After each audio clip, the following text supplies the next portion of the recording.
we are having a workshop meeting the topic of our today's workshop is user interface verification workshop.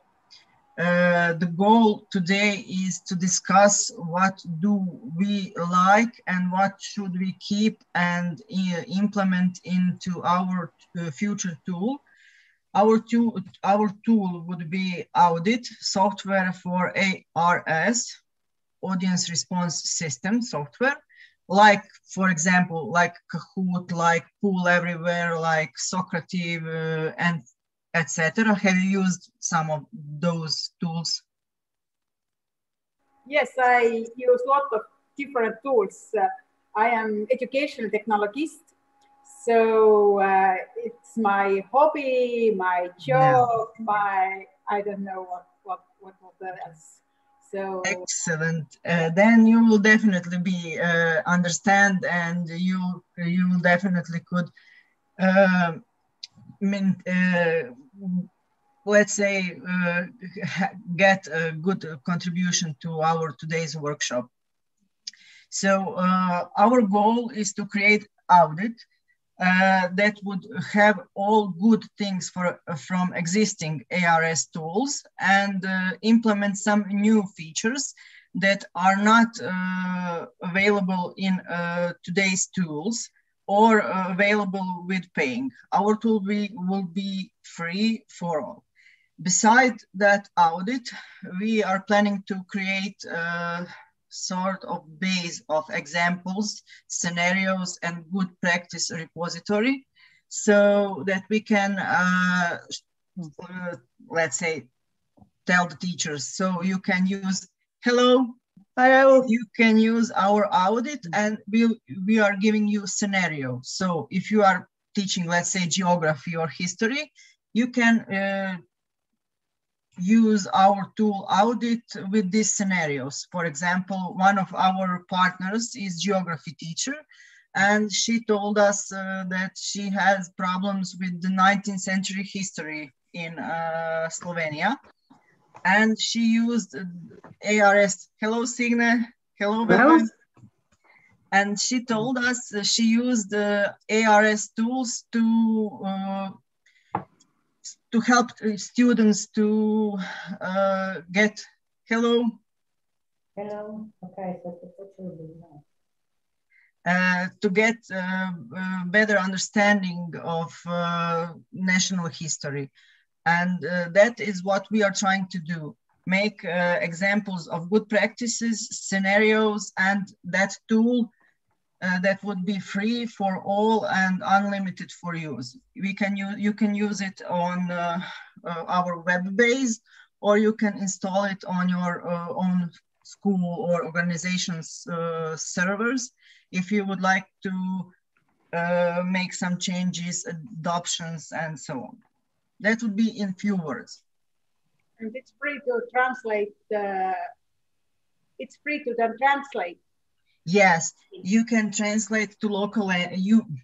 It's not over yet. It's not finished. We just start to talk and discuss what we would like to make. On today's meeting, here is Juraj Petrovic, PhD from Faculty of Electrical Engineering and Computing. Juraj and Professor Predrag Pale are the main programists of programming our audit tool. So I think Juraj could have few minutes to tell you about future features of audit. Could it be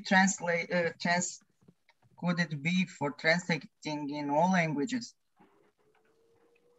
So, good morning, everyone. Sorry, Maria, I didn't understand the question. Did you mean if audit is going to be interface? Could it be? Yeah. Can you translate in Estonian, Swedish? Yeah. I think I forgot to write down that feature in the project application, but we're gonna have localizations based on languages. Yeah. Okay, so you can use it in Estonia with no limitations.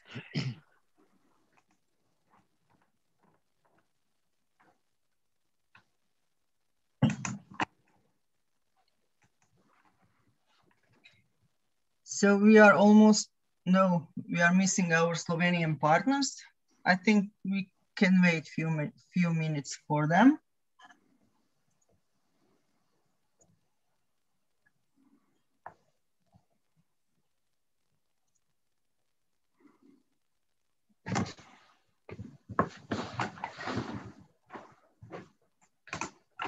It's nice to have you all here.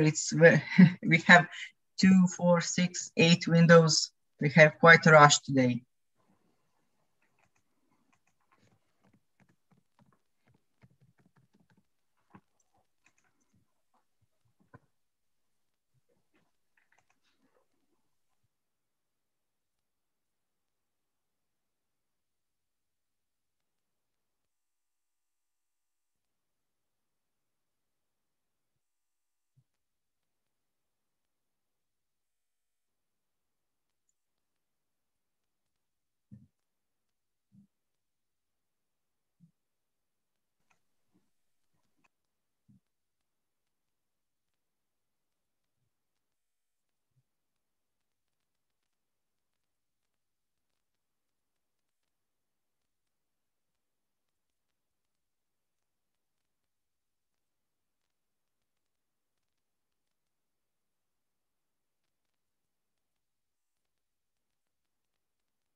Hello.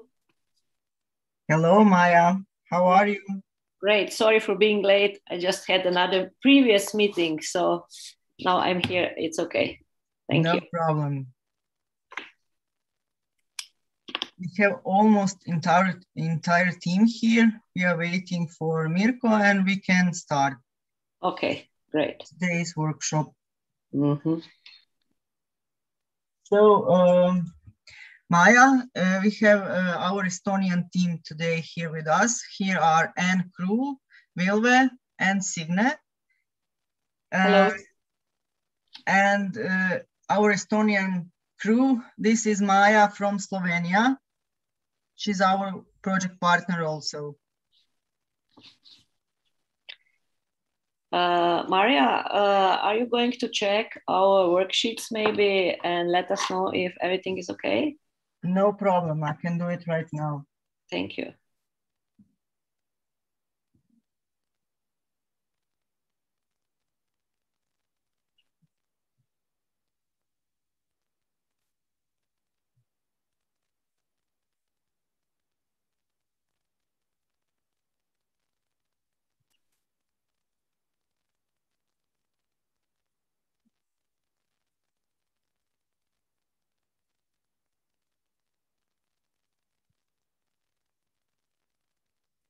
Excellent. Everything is okay with this timesheet, but for next timesheet, this is not important for this PDF, but it is important for Excel. I'll try to share my screen. Perfect. So, do you have anything against that I can share your time? No, it's okay. Yes. Thank you. Give me 1 second, please. Juraj, please allow me to share. Please allow me to share my screen. Of course.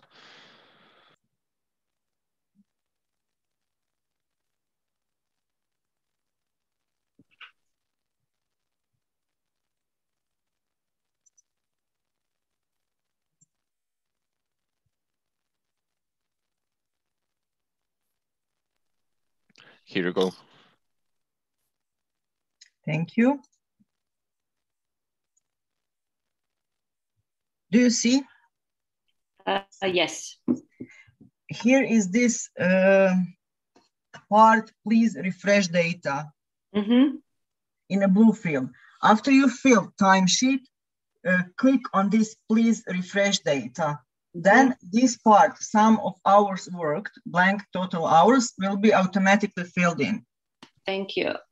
That is not important for PDF, but it is important for Excel version, because with this feature, we incorporate your hours into our big main timesheet table. So just notice for the next. Yeah, sure.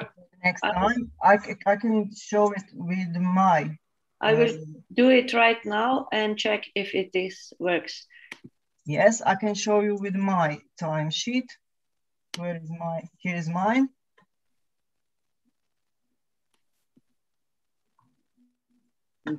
Can you see my screen now? Yes.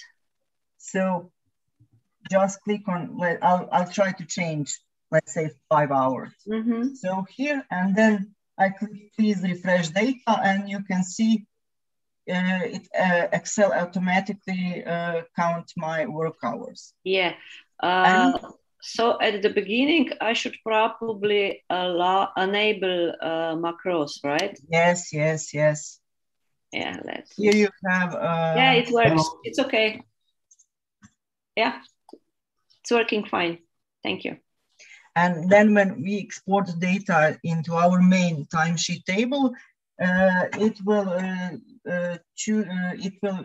combine data from that sum hours worked and total hours and with your role. Yeah, so it would be necessary for this Excel spreadsheet to put it in the cloud, right? Yes. Okay. In the same part as the PDF. Yes. Yes, you can. Yeah. Thank you. With that, you can just ease our work so that we don't have to retype all your working hours. It will be easier for us to just export the data from your Excel tables. But of course, the most important is that stamped and signed PDF. Yeah, sure, no problem. It's just feature for us to ease our job. So if you like us, please help us. Absolutely. Thank you. Hello, Mirko. Hello, Kathleen. I hope I pronounce it correctly. Yeah, hello. It's all cool. Hello. So I think we are all here now. I think we can start our meeting so that we don't have a big delay. Do you have anything in mind to share and record our meeting? We can record our meeting and put it in our own cloud. Yeah. Maria, I have 2 questions about the timesheets. Okay. First is that we haven't stamped and our all contracts are digitally signed.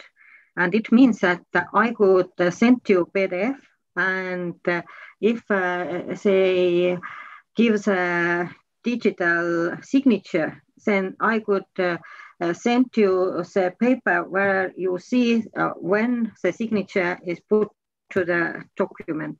Is it okay? I believe it is okay, but I'll check with our national agency. I think, especially in that Corona time, we let's say we used to we are now using digitally signs almost everywhere. So I think that is acceptable, but I'm not sure. Give me give me by the Monday or Tuesday so that I can check with our national agency. So that we know for the future, but I think there would be no problem. But let's wait to see what they will say. Thank you. Then I think we can start now. I think we are all here. So hello everybody and welcome to our user interface verification workshop. Our goal today is to discuss our user verification work, our user interface of our future tool audit. I sent you agenda. I think you all received it. I think we should start with our presentations about ARS scenarios used in our classrooms or workshops. So I think that is a good idea to start with it. Is there anybody who would like to start your partner's presentations, or should we, let's say, reverse alphabetically, or you are all smiling, I think. So, okay, let's say then Maya will start. Okay, Maya? Yeah, sure, no problem. You're 2 minutes late, so yeah. You can start first. Sure, no problem. I will share my screen. So this is it. Okay, thank you. So I use a lot of different, in our school, we are using a lot of different tools. It mostly depends on pedagogical aim and students' needs. We are using it in all parts of lesson, in face-to-face meetings, online meetings, and also for homework. And in the school, we are using bring your own device. We have Wi-Fi access everywhere in school, so it's quite easy for students to use it. We use it in teacher-paced, in student-paced. Like I said at the beginning, it depends on the pedagogical aim and on the students' needs and abilities also. So here is one example from geography. This is for checking the prior knowledge. So we can see, name the state that you have visited. Imagine that you could go to dream travel, whatever you want, and ask 5 questions you would like to answer before you go. And this was the beginning for, then the students have to choose one part of the questions, and they have to write in their notebooks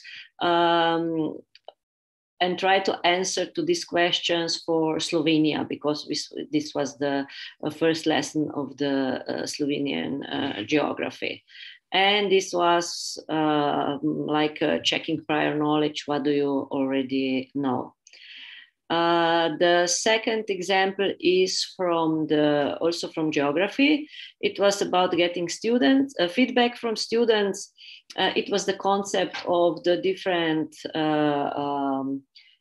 use of transport meaning. So which one is the fastest? Which one is the cheapest? Which one is the most effective if we are talking about environmental costs? Then the second one was, okay, if we want to send some cars from Japan to Europe, which one would you use? Airport, train, trucks, or water, so ships. And the next one was, if you want to bring vaccine from North America to Africa, or flowers from Kenya to Netherlands, or something like this. And then they have to rank it. And then this was the first step for me to see if they understand the concept. And then students have to reason their choices, and discussion was developed from this point of view. The next is from history. This is the Kahoot quiz. I use the same Kahoot quiz. This is on the history of money and banking. And I use the same quiz at the beginning, and like to see what they already know about it. And I could adjust my lesson according to their previous knowledge, and then also as an exit ticket in the end. Then this is an example from civics education. It's about self-evaluation on key competencies for lifelong learning. These are 8 competencies, and then they have to put the mark from weak to strong, how they develop their competencies. And this is also looking back and looking forward to make some reflection and some plan on which competence is the one that I need to develop further, and how am I going to do it. And also I have some example from teacher training. I'm using this as an icebreaker to present themselves, where are you from? And then we can see and discuss about different way of teaching and use of pedagogy strategies in different countries. And also like to create an opportunity for interactivity and deeper thinking. And also I like most this one, to check if we are all on the same page about basic terms. So what definition on interactivity is your favorite? So this means the active participant of students, or interaction, or something like it is done by a computer program. And the second is for interactive teaching, you need to use technology, and so on. And this is the first step, just to get clear what are we meaning, what are our thoughts when we are using different words, and then we continue with the lesson. And I think that's all for me, because this part we are going to do later, if I understand right. Okay. Thank you, Maya. Do you have some questions about Maya's presentation? I have a short question. Thank you for a very nice presentation. I just wanted to ask, do you assign or do you give students assignment credits for their participation, or for their correct answers, or for any answers in the type of activities you described? Yes, not always, but sometimes I do, even if we have checking previous knowledge on something like this, and if someone excels over 90%, I have no trouble in giving them a grade or something like this. And especially when we are talking about teaching online, on distance learning, then yes, I use this as a credit points also. Do you give them credits just for correct answers, or for any participation? It also depends in which stage of the lesson are we, but yes, also for participation. Okay, thank you. Maya? Yes. What is the criteria? How do you decide which tool to use for surveying, quizzing, getting yes. feedback? Well, I try a lot of different things, and then I usually use the one that are enabling me, like this open-ended questions, and then also I very much like this sorting. What is more important and what is less. This is the one I prefer a lot. And also about saving the results. This is also very important for me, because it allows me to compare the knowledge that the students are having prior to the lessons, and maybe after it, or after a certain period of time. And it has to be easy to use for me also. And ease of use. Okay. Important criteria, yes. Yes. And how many teachers in your school are actually using any kind of digital feedback tool to gather information from students? Okay, if we are talking about Kahoot, I would say most of it. Then there are some that they're using forms in Office. and I would say a quarter of us are using also either Socrative, either Menti. Yes, that would be it. But about the previous question, how do I choose? I usually see I want to do this, and then I search for the tool that allows me to do it. Do that. Yeah, natural thing. But it's good that you gave this kind of a breakout according to the tools. But how many teachers do use any? What would you say? In our school right now, I would say 90%. Mm-hmm. And in Slovenia in general, what would be your estimate? Mirko, help. Well, I work a lot with teachers from 75 schools that are in the project, and they are using it a lot. I would say perhaps 70% of teachers in Slovenia are using Kahoot nowadays. About 70%. Yeah, Mirko, what do you think? I think that Corona helped a lot. In last 2 years, that percentage increased dramatically. Mm-hmm. Yeah, that's from true. From I would say before Corona, 20%, mm-hmm. 20 maybe 25%, to as high as Maya said. Mm-hmm. I believe that in Slovenia there is a very big difference between schools. There are schools where almost everybody are using those elements of teaching, and there are schools where the usage is left to the teachers. Yeah. I agree, Mirko, with this. It mostly depends on the setting priorities in schools, and it depends on the principal and in which way the school is going. I think this is very important. This is not a national project. It wasn't until now, but it depends on the principals and also how school is equipped with different technology. The ministry said, okay, there's a money, you can get this and this. And then it depends on principal if it's pro or not pro for this kind of thing. So there are there's a lot of differences between school. I agree with this, yes. And also between teachers.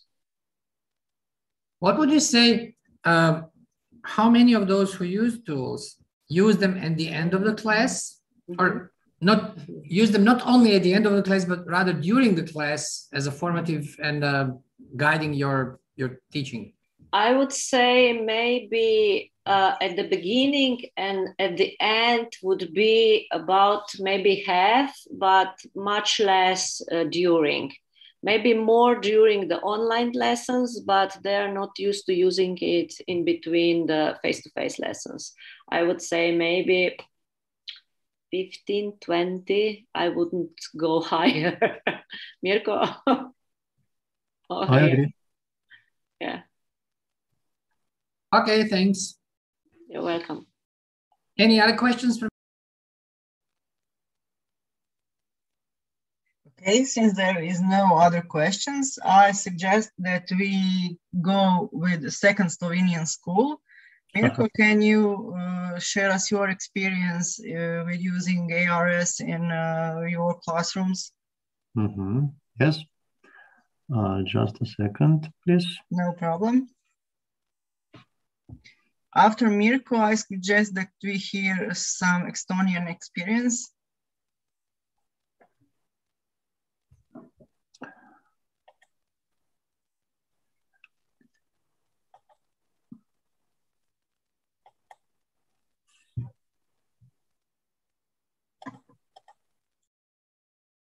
Okay.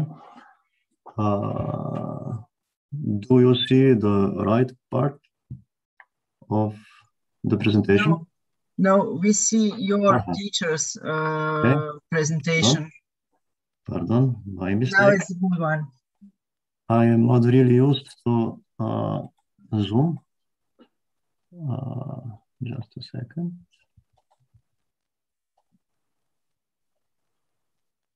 Whoa.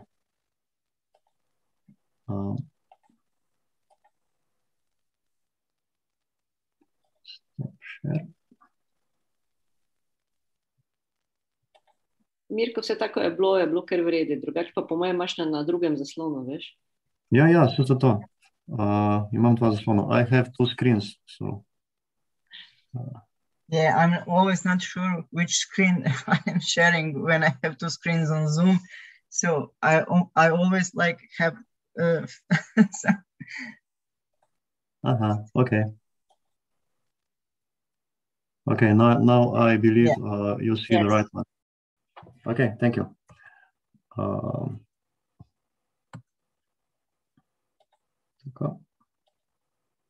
Okay. First, basic experiences. In general, I use elements of ARS, audience response systems, in my classroom.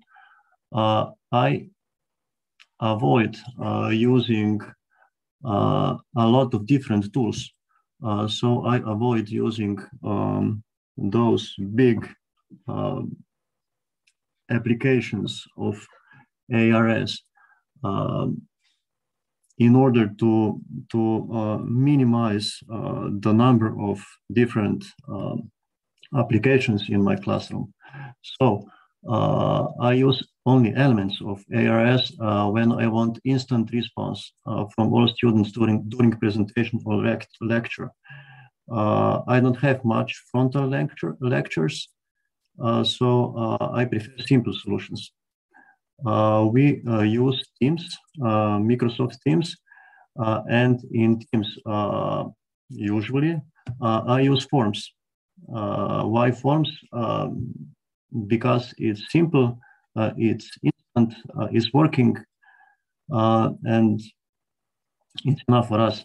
It's implemented, integrated in Teams. That is the basic pro for me. In Teams, there is only multiple choice question type. So when I need open-ended, I sometimes use poly. I use poly because it's easy, but it's not free. That is a problem. But poly has more question types and is integrated in Teams too. It has multiple choices, open-ended, which differs in text, date, time variants, ratings in manner of agree, disagree, 1 to 5 emojis, and so on. And in LMS Moodle, I use activity like module questionnaire, which has various question types, but that questionnaire I do not use in the middle of the lecture, for example, but often in the end, because it's not instant. It has various question types. It's fast, but not so fast. It's simple, integrated in Moodle. Sometimes I use forum, sometimes with ratings. I use forum when I need open-ended answers. Okay, when I want students to be active, I use short activities or tasks in real time. So I use Teams because of group or shared or real-time documents editing, PPT or doc. It's useful, it's creative, it's productive. And in LMS Moodle, I use assignment, which is not in real time, where students have to upload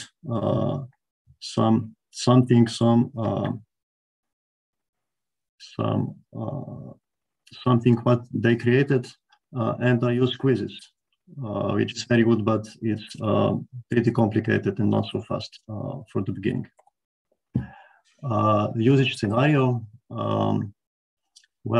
This usage scenario will be from informatics. The topic is computational thinking and basic concept looping and iteration. It's based on game-based learning and problem-based learning. We were learning programming in Minecraft this year. Students are from first year, 16 years old. And RES, I used this form, which you can see on the right corner on the bottom, because it's easy. And when I wanted instant response in LMS Moodle, I used activity model questionnaire and quizzes. Questions types I used are multiple choice with forms and open-ended in poly, both integrated in Teams. Not so much, 2 or 3 times per hour. I use those multiple choices and open-ended question types mainly to get instant responses from students, to check them if they are present and active, and if they understand, but mainly to check presence and activeness of the students. Why? Because the lecture time of my teaching is quite short. Because I believe that they have to be active in a way of learning by doing. So they are teaching in 75% of their time by doing, by making something, by programming, by solving problems in Minecraft, for example. So in this time, they are present in Teams, as I am, and they are working alone or in pairs, and I am there just to be there when they have problems, when they stuck, when they have questions, and they do question. In that time, I do not use questions, but I wait for them to talk and to ask. Okay. The second usage scenario is here. One example of poly question type, two integrated in Teams. It's easy. That is the main reason. And it has open-ended question type. In that case, we were teaching the usage of Word, MS Word. And the third one, topic is learning functions in Excel. The main idea is learning by demonstration. So in Teams, I opened blank Excel document and started to demonstrating the usage. Students were listening and watching, and they were open. They had to open their own Excel document, and they were trying to do as well what I did. So they were learning by example, by demonstration. And every now and then, in that way of learning, I do write a very small, very fast question with forms just to check their activeness, their activity. Students are 16 years old. RES is forms integrated in teams. This type of teaching is too short. For example, 55% of the time. After that, students are working in learning management system Moodle through quizzes and through tasks, their own tasks, which they have to upload after that in Moodle. Okay, I believe that's it. That's for later. Okay, thank you. Thank you, Mirko. Do you have some questions for Mirko's presentation or for Mirko's work with ARS tools? As you can see, Mirko is informatics teacher, right? Yes, I am. You are working with only 16 years old students for first year, or even with the older students? We have older students too, but in first class, the subject is mandatory. Okay. Later, the subject is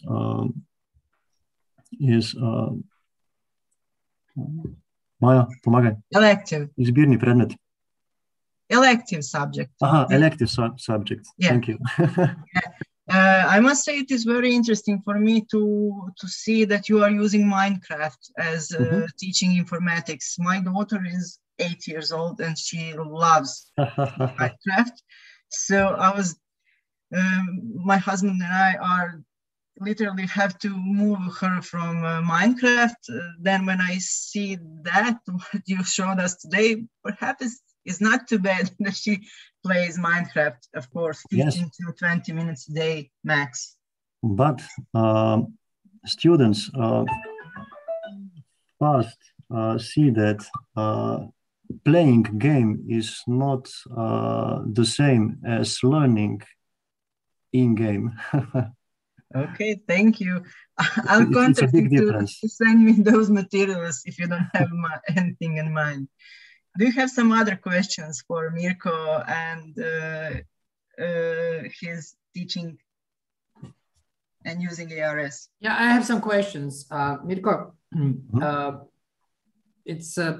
will be talking about this also next time, pretty much about interactivity, because you made a good point that you would like instant response. And actually, audience response tools are not the tools for examinations and giving them grades, or even for them to compete, but rather to give you very quick understanding. Do they understand? Is there something that's bothering, etc.?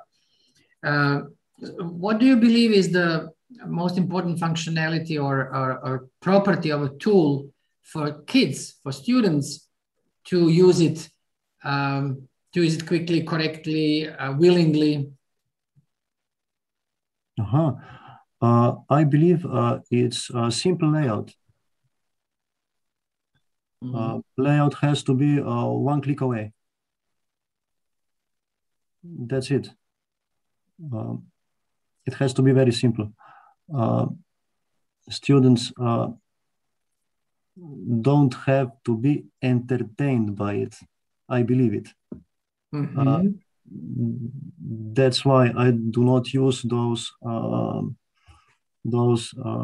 fantastic programs, because I have other means of entertaining students. Yeah, exactly. It's like a Swiss knife. You can do anything with Swiss knife, but not in very efficient way. Yes. How responsive are students?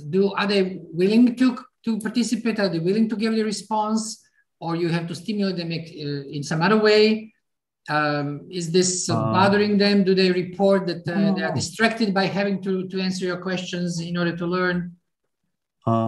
in my experience, I need two to 3 months in the beginning of the year to show students how I teach, how to be responsive, that informatics is subject to and has content, and that content is not aimed to playing games. It's funny because I teach in Minecraft, but they saw that. They actually saw that. I have some pretty interesting results during and after that theme, and are good. They see that they can learn in Minecraft in game. So those game-based or gamification concepts do work. So what would be the answer to the question, how eager are they to answer, how natural it is for them? Do you continuously struggle? I know that you need some time for them to accommodate, to learn your style and new way of doing, but once they do this, do you have to continuously fight them and stimulate them to answer and be serious about it? Or after 2 months, instantly, no problems. Funny, but true. When we started doing this like 6 years ago, and we use the tool that enables them to give us open-ended answers and instance a lot of text they could enter. One of the fun for students was to find this character art, things you can find in the internet where with simple letters and numbers and signs, they draw something. So they would find this character like a Snoopy or something, and then they would copy paste it into an answering box. And we couldn't believe that once somebody did it, and we all laughed at it because we used it in such a way that everybody could see their responses also instantly. They could see what each of the students is answering. All the students are answering. We all laughed, but then others joined in, but not by sending different pictures, but by sending the same picture. It's like if they're in kindergarten. So it took some effort for us and even some technical solutions, whatever, to prevent them doing this in next generations. I saw that, yes. We had to put some effort in figure out how to convince students it's their tool, like a pencil or paper. It's natural tool to communicate with us. So I was wondering, what's your experience, especially because you work with 4 or 5 years younger students? In the beginning, the students some of them try to make fun of it. Yes, of course. But I believe that the main idea is the teacher has to show the respect to them and has to show the meaning and the idea of everything. And if the students will see that there is a point, they will obey. They have to learn to communicate in such a way. That is the main picture. They have to learn the way of communication because in non-formal way, they communicate in that way, in digital way, in a way of not making fun, but in a way of informal communication. And they come in school, and we show them the same programs, the same way of communication, but informal way. And they have to teach that they can communicate in formal way too. They have time. They need time. But in my experience, 2 months, and after 2 months, there is no problem. And I get instant responses, yes, and in 90% I get responses. there is always one or two logged out or in a mind, not present. So they won't respond, but in 90% they will. One of very important goals of this project that we are working on is the one that is going to be on your shoulders, and this is creating examples, methodical examples to other teachers, newcomers in the field, those who haven't been using feedback, and how to easily get in onto bandwagon, how to easily start using the tools and methods to interact with students. Now you say you need about 2 months, 2 to 3 months to accustom your students. That's what you do. Is this easily describable to other teachers? Can basically every other teacher following instructions that you will write or present or whatever do that? Or is your opinion that it's highly dependent and individual to the teacher, to the subject they teach, to students they teach? So we will need to have many different examples, many different advices how to start using interaction in the classroom.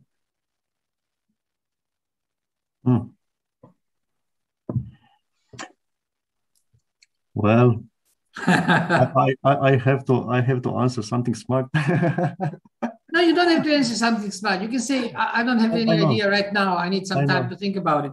I just wanted to get your feeling. Do you think it's... I think when I was testing audit, I really liked that vote options where you could present only first or last vote from students. That helps. that can help a lot. So it's a strategy. It's a good strategy. Yeah. And with newcomers, well, in my experience, when I am teaching not students but teachers in Slovenia, they are afraid.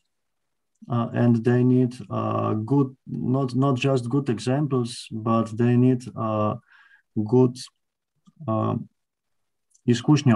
experience. Good experience.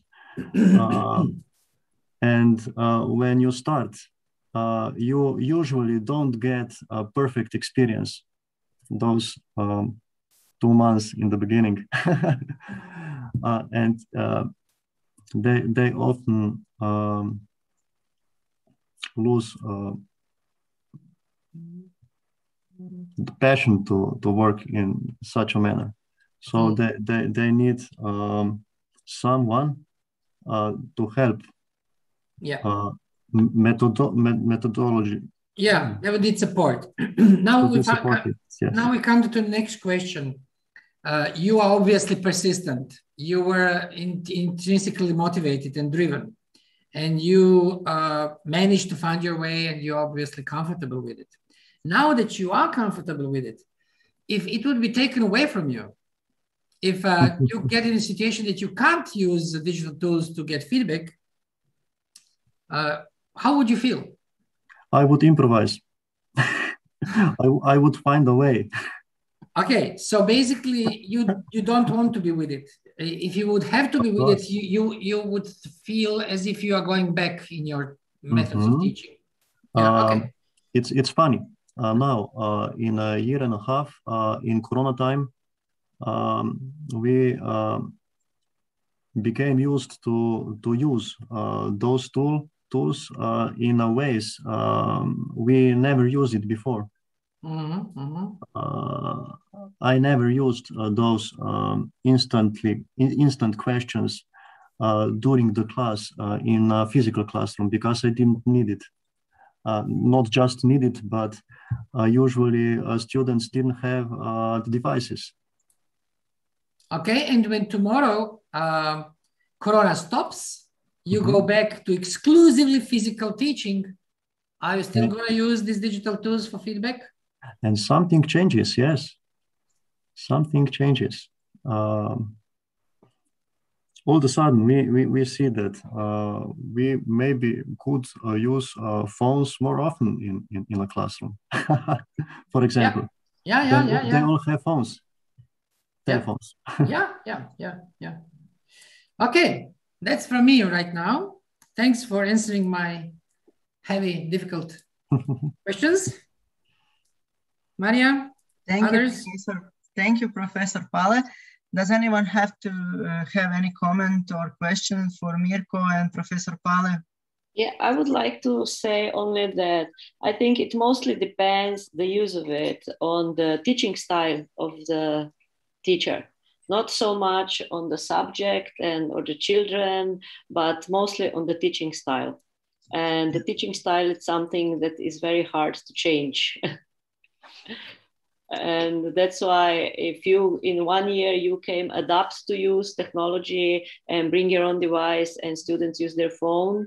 And if you are comfortable with it, then you will probably proceed it also in the face-to-face meetings. But teaching style is very deep-rooted in someone's personality, in the way they're used to teach for 10, 20, 30 years, maybe. Thank you, Maya, for bringing this up. This will be a great contribution to our discussion of what actually we need to do and who will do what. Because in order to change, a human being needs motivation, needs the reason. So it will be, our job will be not only telling them how they can do something, how can they change, but also to show them that it's good for them, that what will they get from it. And that's very, very important point to keep in mind. Thanks.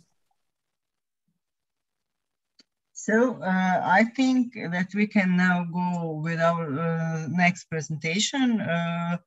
Can our Estonian crew, Vilve, Signe, Anna, and Kathleen, can you share your experience with us? Yes. Could you see my presentation? Yes. I make a little overview, and I hope that my colleagues would comment.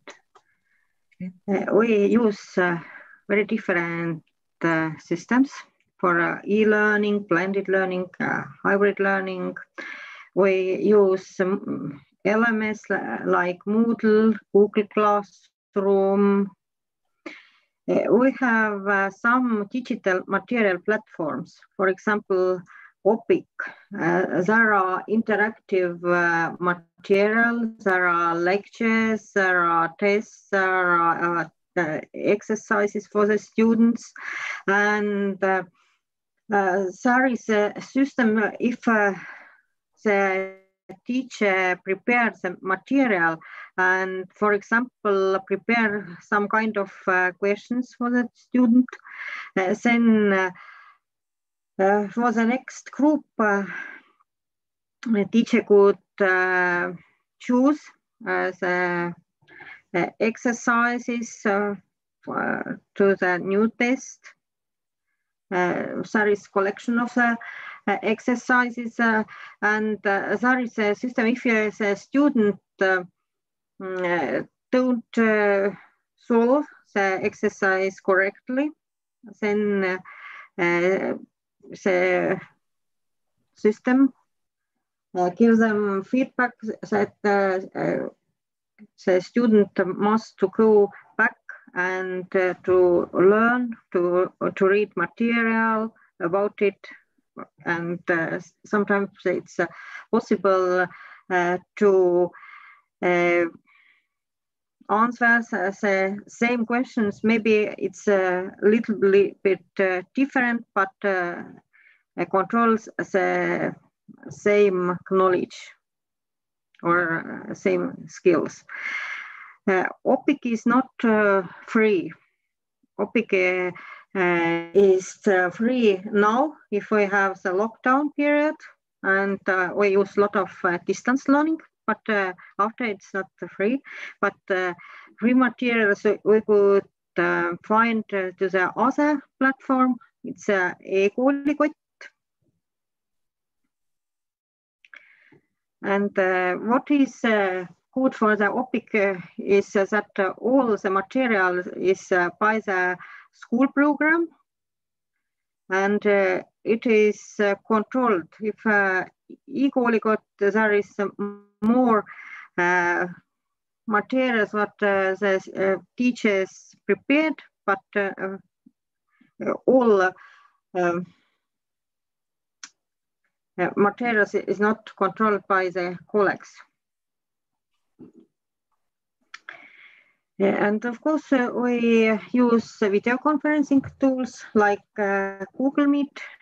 We use a lot of Google solutions, and then maybe the most important for us is Google Meet for the distance learning, online lessons. Then we could use Zoom and Teams. And it depends from the teacher what kind of tool they prefer. Of course, some of them are very simple to use. Some of them, they have more opportunities to make active the student. Then we use some tools for the encourage interactivity, integration of subjects. In Estonia, we have integration between specialty education and the gymnasium education. It means that if they learn a specialty, if they are, for example, age from 16 until 18, they haven't only the specialty subjects, but Estonian language, English, Russian, mathematics, natural sciences, social sciences, and so on. And we have one part of the curricula where our integration between the specialty subjects with languages or math or something like that. Sometimes we wanted to know their opinion, then we could use some tool for that to ask. We'll have a lot of group works, and if we need to document the group work, then we use some kind of blackboards. And of course, for the feedback, reflection, or summary of module, we could use different tools. And now I show you some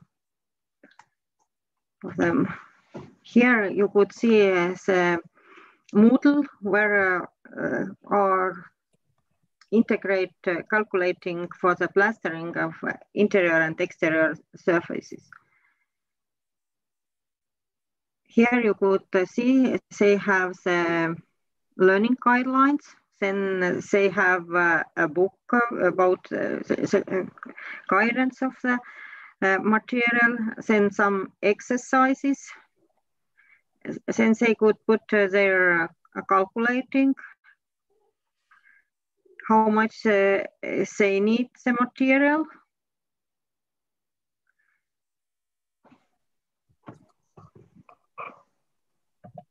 Anne, do you want to add something about it? I can say that the top of slide, there is one YouTube video that's we made in Google Meet video lesson, and there we explain all this, how students can solve this problem and what they have to do. So I record this and I put this top. course. Thank you. Then here is discussion pro and cons about AI. Here maybe Kathleen could explain more. Yeah, well, it's done in Estonian language, and where we were discussing the pros and cons about AI. And when we did some work before we started writing our essays about AI, so the students paired up. I had some questions, and they had to form arguments if they and their teammates are pro AI and the development of AI, or they are against it. And then they had to comment each other's opinions, each other's arguments. And when we discussed about it, then they had later wrote an essay individually where they took a side if they were pro AI or against AI, and they had to use the arguments provided on the Padlet wall right here. So yeah, it involved some teamwork, but also some individual work, and the result was an essay about AI. Thank you. Learning apps. Here is a Estonian language spelling test. And what is extra that if you see the smile face, you could see what was the correct answer and explanation. And also, the test also gives quite thorough feedback when the student answers wrong. So it just isn't okay, you answered wrong, try again. But if he or she answers wrong, then there is also an explanation what's the right answer and where could you look up some more information if something isn't quite understood well. So yeah, this is the extra. Each question that they answer gives a thorough feedback so that they would know what's wrong and then where they can learn more.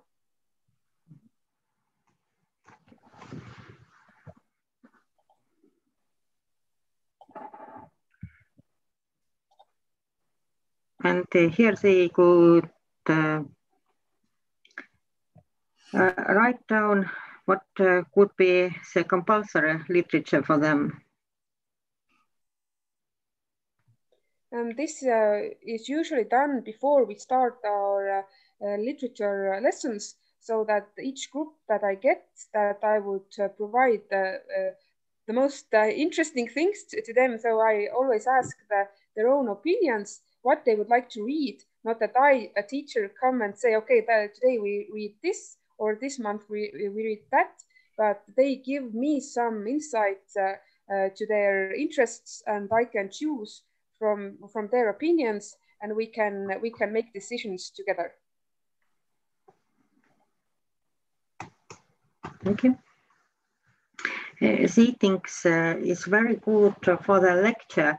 You could put there the slide, and between the slide you could put some questions for the students that to activate the students, and there are different kind of possibilities to ask.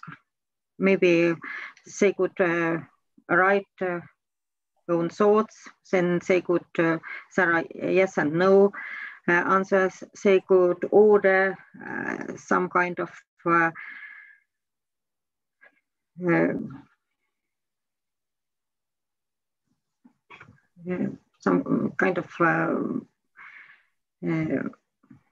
sentences, or what is, for example, here they ordered what are the three most important motivation for the employer.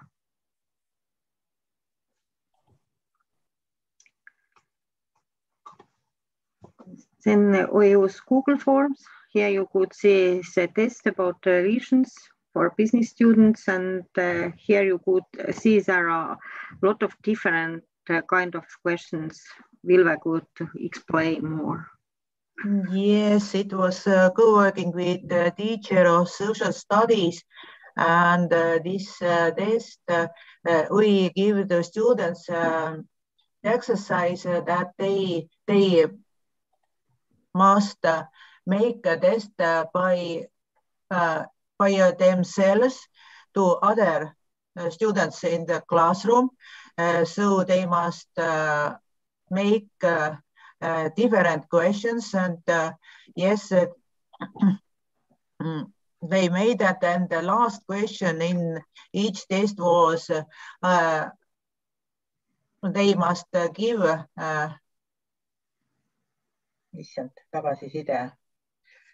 feedback. The feedback to each other's questionnaire. Mm-hmm. Thank you.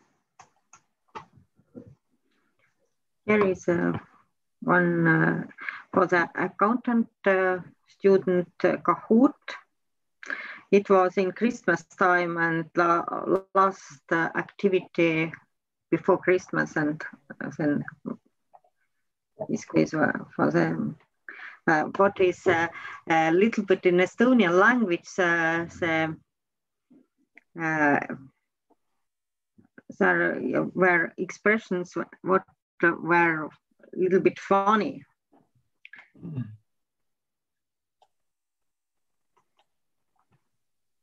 Here you could see maybe a summary of the lesson. Here is a personal characteristic for customer service. Maybe Vilve could explain more. Yeah, it was the end of lessons when we talk about those customer characteristics, and they made that picture in it was word art program. Mm-hmm. And we has teacher training day, and every teacher had to explain one skill for the colleagues, what they teach every day. And here you could see the feedback, what they learned at the end of the training. And we use answer garden for that. It was in Aviation Academia rooms, then we use this sign.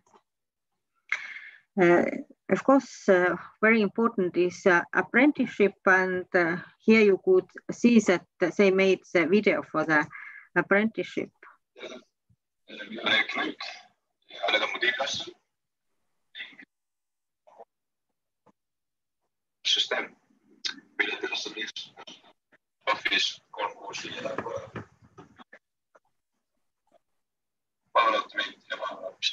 samuti on ka erinevad muud veel, näiteks Excel ja PowerPoint, kuid me kasutasin PowerPointi. Igal keskkonnal, mis me kasutasime, SharePointi kasutasime andmetega hoidmiseks, muutmiseks ja väljastamiseks. Automate'i kasutasime arvutuskirjade saatmiseks ja andmete muutuseks. Vaheapsi kasutame SharePointi vormide ja telefoni äppi koostamiseks.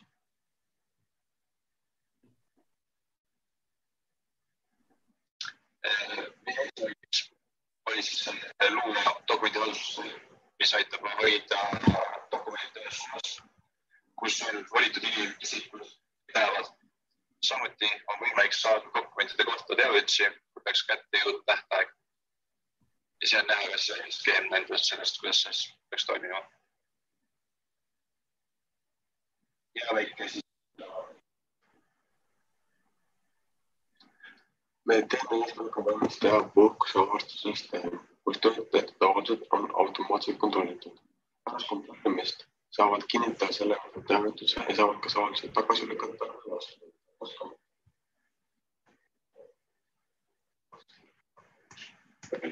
puhkuse voltunist, puhkuse ajalist, puhkuse tüübilist ja kinnitajatelist. siin on siis väike näide meie puuksaalsellist soovitakse. Ja siis on ka olemas siin mõned pildid meie praegusest Power Apps äärest, mis on siis peaaegu nagu lõpptulemus. Tänan kuulamast.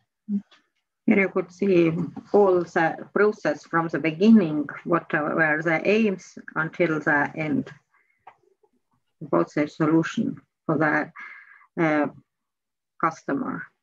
There were a real customer, one training company.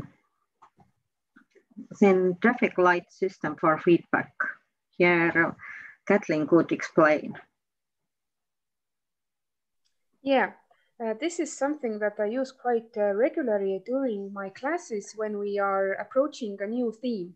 And when I do my part, when I explain the theme, what's this grammatical thing about, then I usually ask students some feedback. And red meaning, okay, teacher, I don't know what you were talking about. I didn't understand anything. The yellow one is, okay, I understood something. But I need some more explaining. And the green one is that okay, everything is understandable. I know what you were talking about, and now we can go and do some exercises about it. And students get these post-its each time that we are when I'm explaining a new subject or new thing. And after when I finish my explaining, then they can show me either red, either yellow, or either green. And that way I know that if I need to do some more explaining, or when I see that there are quite a lot of green post-its, then I compare the owners of the green post-its who understood what I was talking about with, for example, with red ones, and they can do some tutoring themselves, so that the person who understood what I was talking about can teach the students who has a red post-it. So this way we can develop some teamwork, but also students can get like some sort of this feeling that what it's like to teach somebody, but also they also study some more when they explain the thing to another students. So this I use quite frequently in my classes, but also I use this kind of system when I approach the end of my subject, so that we can explain, or I can get some feedback if my teaching methods were okay, if I was too fast, what the students think. So this is something that's quite universal, that we can use basically every day when we do something new, and get some quick feedback for my teaching, but also students can give some feedback to me too. Yeah. Thank you. And a lot of different mind maps. Here is one what made the Google program, and here is one what made by Mindomo.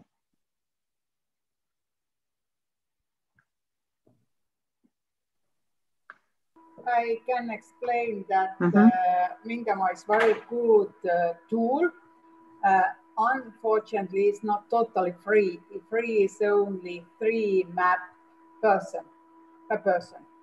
But our school have a license, so all our students can make so many different mind map as they want. And of course, they can add pictures on his mind map. And why is Mindomo is the best is because the student made a mind map, and after that, the same environment, he or she can make presentation. So it's, I think, best tool for mind map ever. Yeah. Here you could see one collection. Yes, I can explain it also a little bit. I'm not sure. Do you know about booklet? Have you raise your hand if you know about booklet? No hands. Okay, maybe you can raise. But Voclet is a tool for teachers and students, and you can collect their information all in the one space. So teacher and student both can add in one space a range of multimedia types to create a collection. And this can be links from the web, articles, images, PDF, even tweets, but our students don't use tweets. So, and of course, you can put the content from Google Drive or OneDrive, which you use.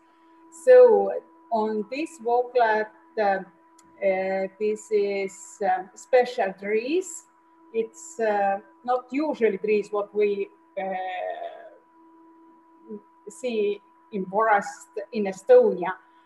And every student have to put one tree and a small description what the tree is, and of course where he take this information. So it's using materials also. So this is small picture. Thank you. Any questions? Thank you to our Estonian team. Do you have some questions for them and their usage of ARS and other tools in classrooms? I have a short question. Thank you for an interesting presentation. I think it's impressive the number of tools that you use. My question is, did you try to evaluate some of these tools in the classroom? Did you try to get students' opinions?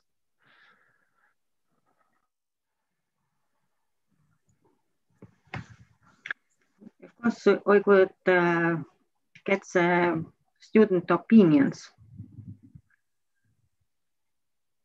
Well, in my experience, I've been teaching for 8 years, that I have developed some of my own favorite tools. And when I usually teach the students for 3 years, then they know my style, and then they know that what we frequently use. And my experience is that the students need some stability, that not each time when I come, I have a new tool, but that they like that I have some of my favorite tools, usually 3 or 4, and I sometimes switch them, but the basic things are the same, and they know, and they are easy, they are easily understood. I don't have to do a lot of explaining. That's why I usually I quite frequently use the red, yellow, and green system, because each student knows what it means. So yeah, I have my favorite tools that I use, that I know that work, that don't take a lot of time, and I sometimes switch when I see something interesting that should give me also some good experience, at least in my part. Thank you. Thank you.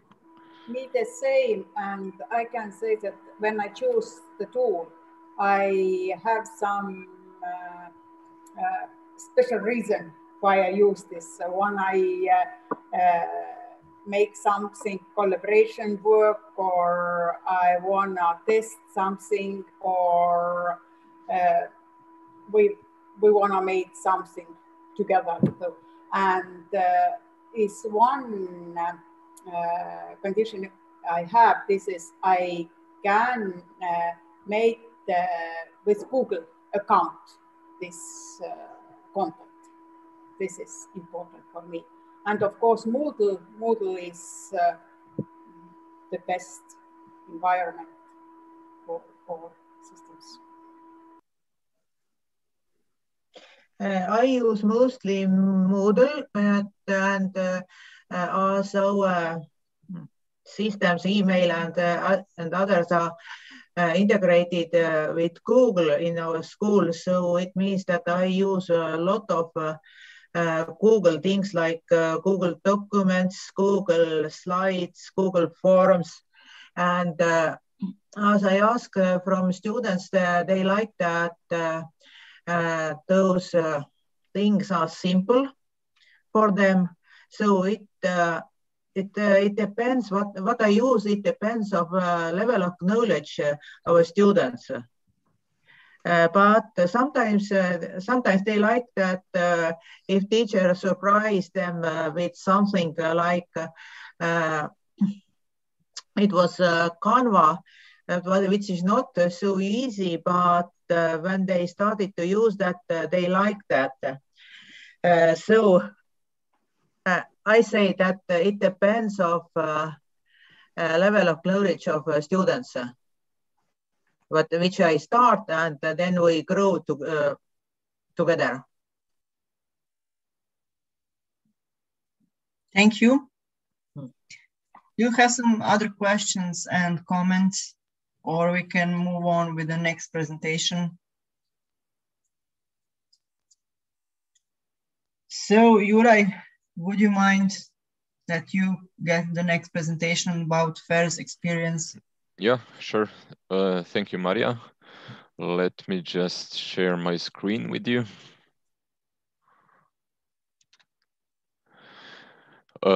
Can you see my presentation? Am I sharing the right screen? Yeah. Okay. We're a bit behind the schedule right now, so I will try to keep things maybe a bit shorter than I originally intended to. So I come from FAIR, University of Zagreb, Faculty of Electrical Engineering and Computing, and these are some of our brief experiences with audience response systems. So first, the context. I participate in teaching a number of courses, two of which are especially suitable for using audience response systems. Those courses are the first semester undergraduate obligatory course, Communication Skills for Engineers, with approximately 700 students enrolled every year. And the second course is first semester graduate level elective course with around 50 students called Digital Signal Processing. So these two courses are very different in their nature, but similar in that we need something to facilitate interactivity in those kind of lectures. Specifically in the communication skills course, we typically have three groups of approximately 220 to 250 students in lectures. Meaning approximately 200 of them at least attend each lecture, meaning we have more than 200 students in a lecturing room during live lectures. So the question for this course is how do we engage them? How do we facilitate interactivity in the lecture? How do we make them follow the lecture? It's very difficult to maintain silence in a lecturing hall with 220 18-year-olds. The second course, the Digital Signal Processing course, is very different. So in that course, we have approximately 35 students which regularly attend problem-solving sessions. These are 3-hour sessions where we solve problems typically related to digital signal processing, for example, Fourier transform, spectral analysis, sampling, interpolation, etc. So in this course, our need is different. The number of students is significantly lower. And in this course, we want to assess their understanding of DSP problems in order to get feedback, in order to know whether it's okay to continue to more complex problems, or should we stop and try to solve more of the, so to say, simple problems. So what we try to do is experiment extensively with audience response tools in these courses. Now we've used a variety of tools. We've experimented with different tools, including some of the more popular ones like Kahoot, Quizzes, or Poll Everywhere, even with some of our own tools that we try to develop. And we use them in the following two ways. So in the communication skills, we mostly use free text response questions in order to engage the audience. We usually use around 3 of such questions per 1 school hour of lecturing. And now these kind of questions can be, for example, what do you need a CV, a curriculum vitae for, or what do you think a difference between narrative and a structured CV is? The second type of questions that we used in the communication skills course are multiple choice questions, and we use those kind of questions. Usually we used around 5 of them per 45 minutes of lecturing in order to assess basic following of the lecture. We would assign assignment credit for answering these question types. So for both of them, in the first case, we would assign students assignment credits for any meaningful answer they would submit. So just for participating, for them to refocus on the lecture, to think of an answer to a question and to re-engage in a lecture. And in case of multiple choice questions, we would give them assignment credits for the correct answer. So here, basically for both of these question types, the idea was to force, so to say, students to re-engage in the lecture, to refocus on the lecture, either in order to participate in answering a question by submitting their opinion, or by submitting the correct answer to a question. So they were, so to say, forced to follow the lecture. All 200 of them in the classroom had to follow the lecture in order to know the answer to a multiple choice question. Now, typically these questions weren't very difficult, not to stress students out. In the second course, in the digital signal processing course, we used also free text responses, but in this case, just to serve as another channel for submitting questions. So when students felt shy to raise their hand and to ask a question directly, then we would provide them with this opportunity to submit a textual question at any time, so to submit a question anonymously. And we would also use multiple choice questions to assess their understanding of course content. Now, these multiple choice questions were actually simple digital signal processing problems, which students would be presented with. They would be given approximately 1 or 2 minutes time to try to solve these problems, and then submit one of the votes corresponding to different answers to this question. Okay, and our results, so as I said, we did plenty of experiments with this. Our results are mostly very positive. In terms of communication skills, we did several assessments. We do regularly surveys at the end of semester. We regularly ask students whether they like using an audience response system, and in particular, whether they like the way it is being used in the lectures, and students often praise it. So they say these are sort of a quotes from their answers. Students say it gives them a voice in the lecture. Students say it forces them to follow the lecture in a positive way, and that it helps them to refocus. So again, based on our experiences, we tend to use approximately 2 or 3 free text response questions and around 5 multiple choice questions in the communication skills course. And in the digital signal processing course, the main help of using an audience response system in a way that I've described is that it's helpful for the lecturer. So it's helpful for me because I can get feedback. I can learn whether students are able to solve some simple problems by themselves. If they are, I'm not going to solve them. It's more beneficial if they do it by themselves, especially if they manage to do it by themselves. And then if I learn that they're not able to do this, that their answers that they submitted in the multiple choice questions are mostly wrong, then I can do it with them. So first they get a shot at it, and then if they don't succeed, then we can do it all together.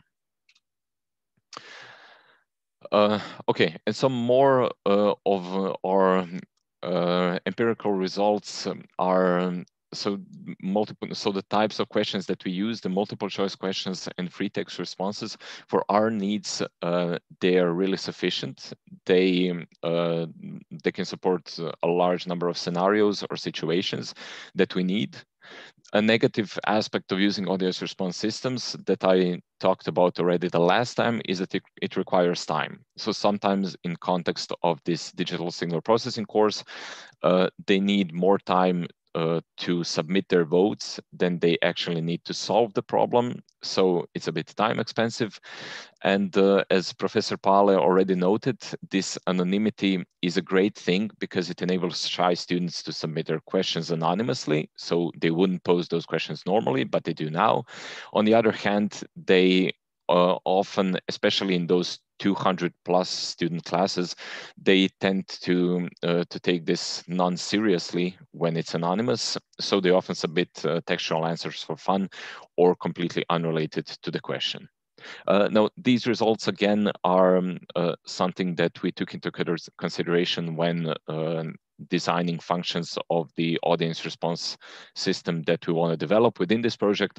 So yeah, these results were actually incorporated into the functions design of Audit. And that's it from me. Thank you, Juraj.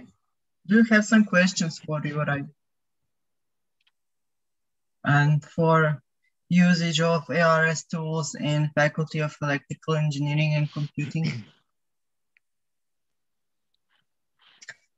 Okay, since you are very shy, I presume that we are now have audit audit.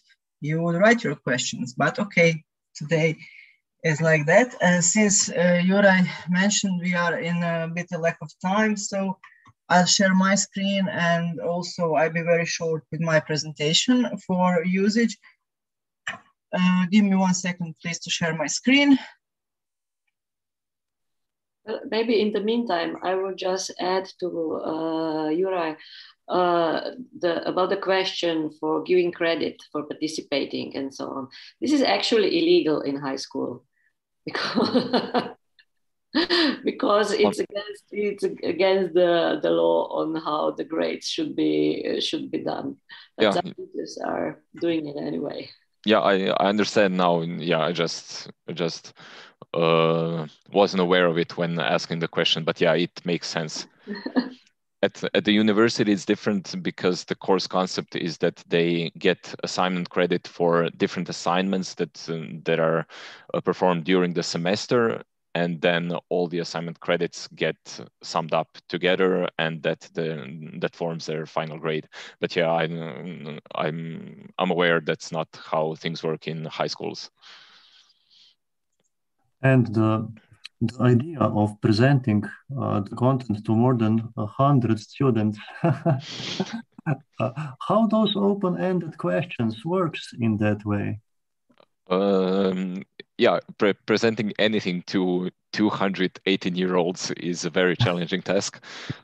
We use open-ended questions to sort of to engage them, but in those questions we ask for their opinion, and then how this works is we receive those answers in real time, and then the lecturer typically reads out some of the answers. A lot of answers are similar in the nature, so the lecturer tries to pick those that are different or that are thought-provoking. We don't read all of them, of course. It's so it's just to engage them, but based on our service, students find this entertaining. So they know that their opinion can be read out loud in the classroom. They know that their opinion is still anonymous, so they tend to like this. Thank you. So if you don't have any questions, I'll be very short, I promise. And after my lecture, by the agenda, we have a discussion time. So please think, do you need a few minutes break for toilet, glass of water or coffee, 2, 3, 5 minutes after my lesson? Or not lesson, after my presentation. So think, and we'll discuss it after a few minutes after my presentation, okay? Do you see right screen? Do you see correct screen? Okay, thank you. Then I can go on. My mouse is somewhere between those two screens in a gap. I found it, thank you. So as we mentioned on the workshops before, Aquilonis is private company specialized in knowledge management. Our team from Aquilonis usually held workshops on knowledge management, project management, business planning, and strategic planning, and so on. And for the purpose of this workshop, we took an example from one workshop we held in collaboration with Coca-Cola Croatia company. Coca-Cola Croatia's project was aimed at young unemployed people motivated to learn how to stand out better in the labor market and how to help them to find a job after they finished their education, after they finished high schools or colleges. And Aquilonis held business planning workshop for these young people. These workshops was during 2017 and 2018, every Friday for 2 years. And our team every Friday took 3 hours for business planning lessons. Our motivation of using ARS was that the participants can learn more about each other, to create networking, to improve their cooperation, to develop team spirit, and to encourage interactivity in those workshops. They were already divided into teams. They sat on different tables, so every table was a separate team. Usage scenario was that we created a Kahoot quiz. We gave them a pen, and after each chapter, they answered to questions about what they learned. And participants, as I mentioned, were divided into groups. Some of question types were A, B, C, D, and some question types were true or false, both with a time limitation. After each chapter, they got 3 questions, and in general, 30 questions for entire workshop. For example, after the lesson of strategic planning, questions were asked. What is the result of planning A, B, C, D? What plans are there, true or false? And request for making strategic plans A, B, C, D. Our results were very good. Workshop participants were more motivated to actively participate in the workshop and to actively listen. And they developed a team spirit because they gave answers as a team. And the best team, of course, get a small award for bottle of Coca-Cola or bottle of beverage or candy, something small. And after the textual part of our workshop, they had to make a practical assignments. They were doing their business plan during that period of time. For an hour and a half, we learned them theory, and other hour and a half, they use that theory to make their own business plan. And after that period of time, the youngs were very satisfied. They were less shy. They were very open to us, to our team, to other participants. They even joked on the breaks, we'll be better, no, you will be better, we will be better, and so on. And I think we used it quite good, and our feedback is very good with using ARS, even in that type of workshops and activities. And as I promised, I was very short. 5 minutes and 30 seconds, just to mention. And I think you don't have questions for me right now, right? I can give you up to 5 minutes for toilet, water, coffee. Is that okay for you? Yes, that is okay for you. True or false? True. Thank you. Now it's 11:40. See you at 11:45, and we'll go on with the discussion, our next topic. Thank you, and see you at 11:45. Now it's 11:45. Are you all here? I know time flies when it is a break time.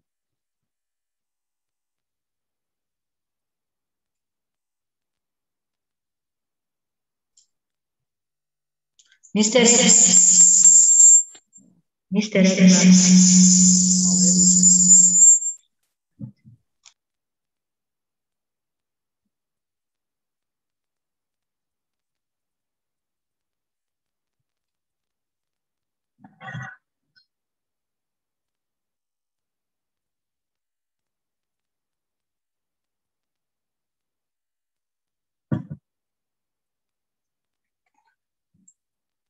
Welcome back.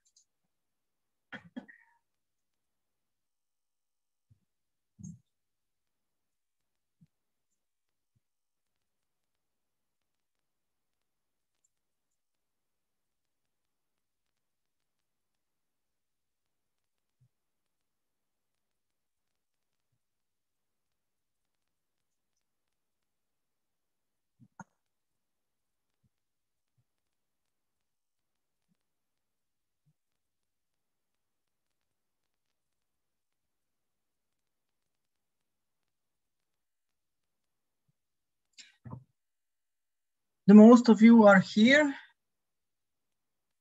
We are waiting for some of you to join us. I know, time flies when we are on a break. And we will wait for Professor Pale to join us. And Professor Pale and Juraj will moderate discussion about audit main functions. I think in our last workshop, we discussed about functions we would like to keep and have in our tool audit. And now would be great time to put all the ideas on one place so that we can discuss with Fer, who will create with Juraj and his Fer team, who will create that and program that software. He would be able to tell us what we can and what we can do and what is good and what's not. Okay?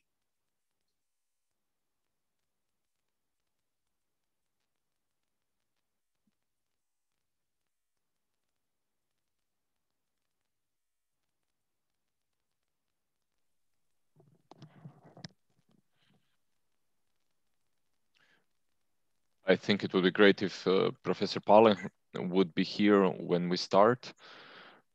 On behalf of Akelonis, there is the coordinator, but just to give an introduction to this activity.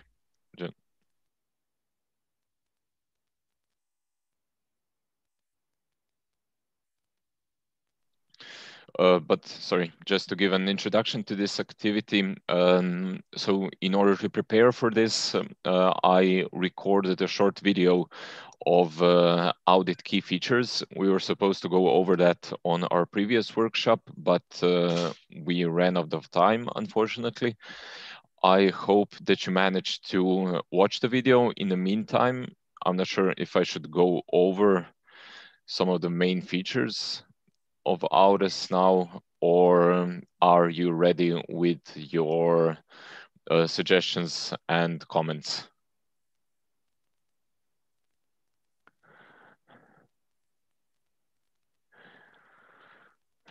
Yes. Yeah. Anyone eager to? Yes. Should I go over the features, or yes? Are you ready to start?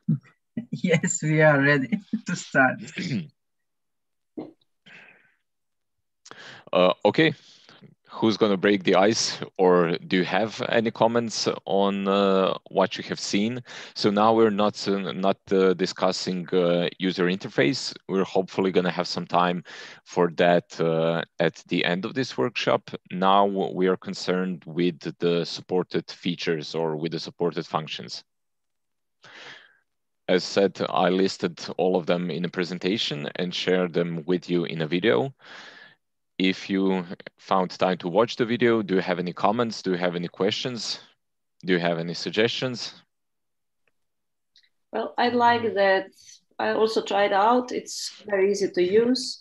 I very much like that text to mind map because we're using it already. So it's great. Easy access with QR codes and also with links and anything. The students are used to it. The different type of collaboration, anonymous or with school ID. This is something I also like. I think it would be challenging for some teachers that are less technically capable with sharing to screens, switching between screens or tab, because they have to, I mean, put question in PowerPoint on something like this. Well, I personally do miss one or two more type of questions. And I didn't get the mail with results, but I think it's probably because it's not working yet. Yeah, it's not implemented yet. Yeah. Which question types do you mean? Well, I would really like to have the question type with the ranking, you know, switching positions and or something like this. This would help me a lot if it would be possible. I think it shouldn't be a problem to implement that. Did you mean, or how do you usually use it in another tools? So the students on their device get presented with a list, and then they use their finger to like pull one item up or down. Yeah. Or do they submit an like, do they click items in the order that they would like to? Just put it up and down, but it also can be done with 1, 2, 3, 4 numbers. It doesn't really matter. Maya, I understand the type of question and what you get when you assess the knowledge, but I need your help to understand what kind of feedback do you get for the formative assessment during the lecture when you want to figure out what they understand, what they don't. So what kind of qualitative feedback do you get from this ranking? Yeah, it is about getting the feedback about their understanding when answers are not just right and wrong, but there could be more possibilities. And like was this one with traffic maybe that I showed you, or in history there's a lot of it, like what happened before, what happened last, and something like this. Okay, but I have a problem understanding, first of all, how in tools that you used, how do you get the results presented? You have like 5 things that need to be ordered. Yeah, it's in graph. Maybe I can show you. Okay, it's a graph, but this graph presents what? So how many students chose option A as the first one, or what? I will show you what I get, like this.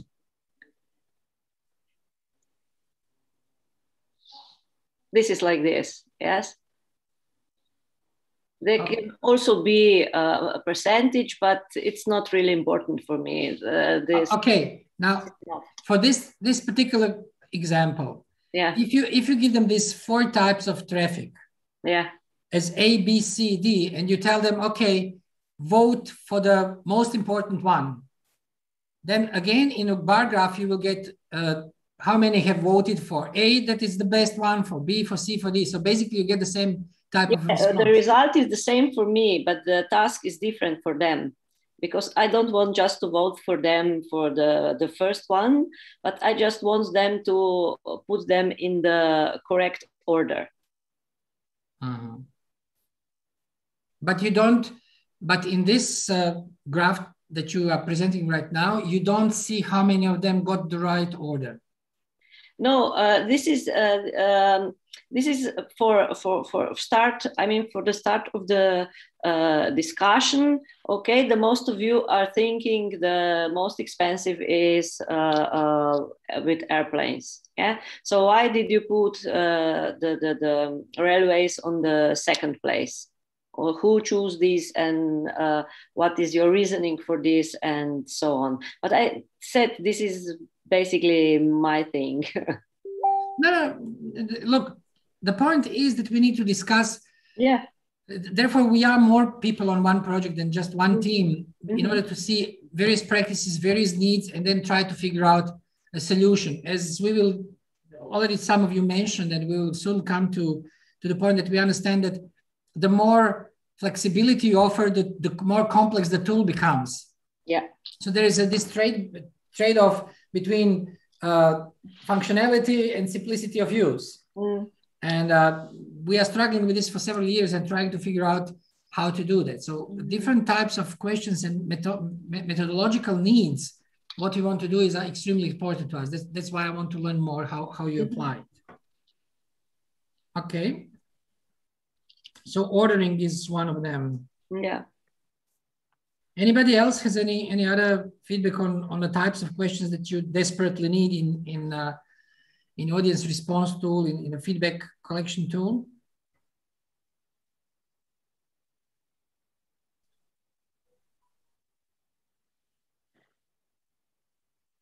So far, nothing. Okay, let's go on.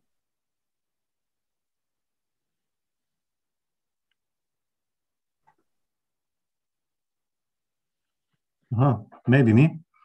Okay. To break the silence. I think that the interesting idea is not writing the question and answers. So there's that simplicity idea is for me great.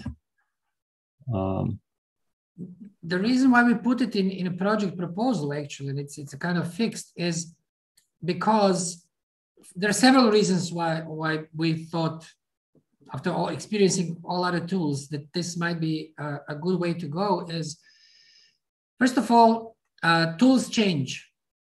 And if you put it in one tool, then next time when you want to use it, you need to redo it again and redo it again.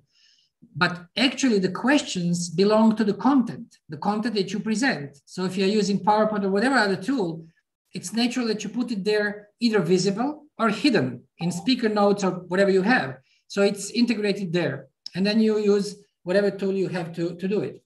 Second, very important reason is ad hoc questions. Things, the lecture takes another course, or simply you figure out that students don't know or have special interest for something else, and you need interaction, but you haven't prepared questions. You have your questions in your mind right now. We can put them on the blackboard. You can give them 2.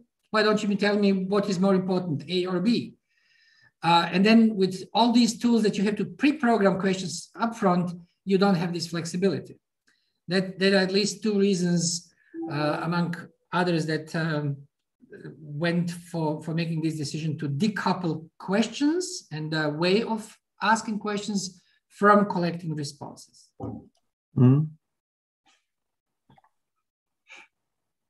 Yes.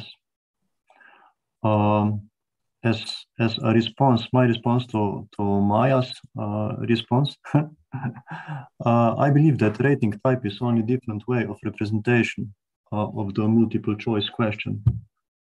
It's maybe easier interface for students, but it's the same type.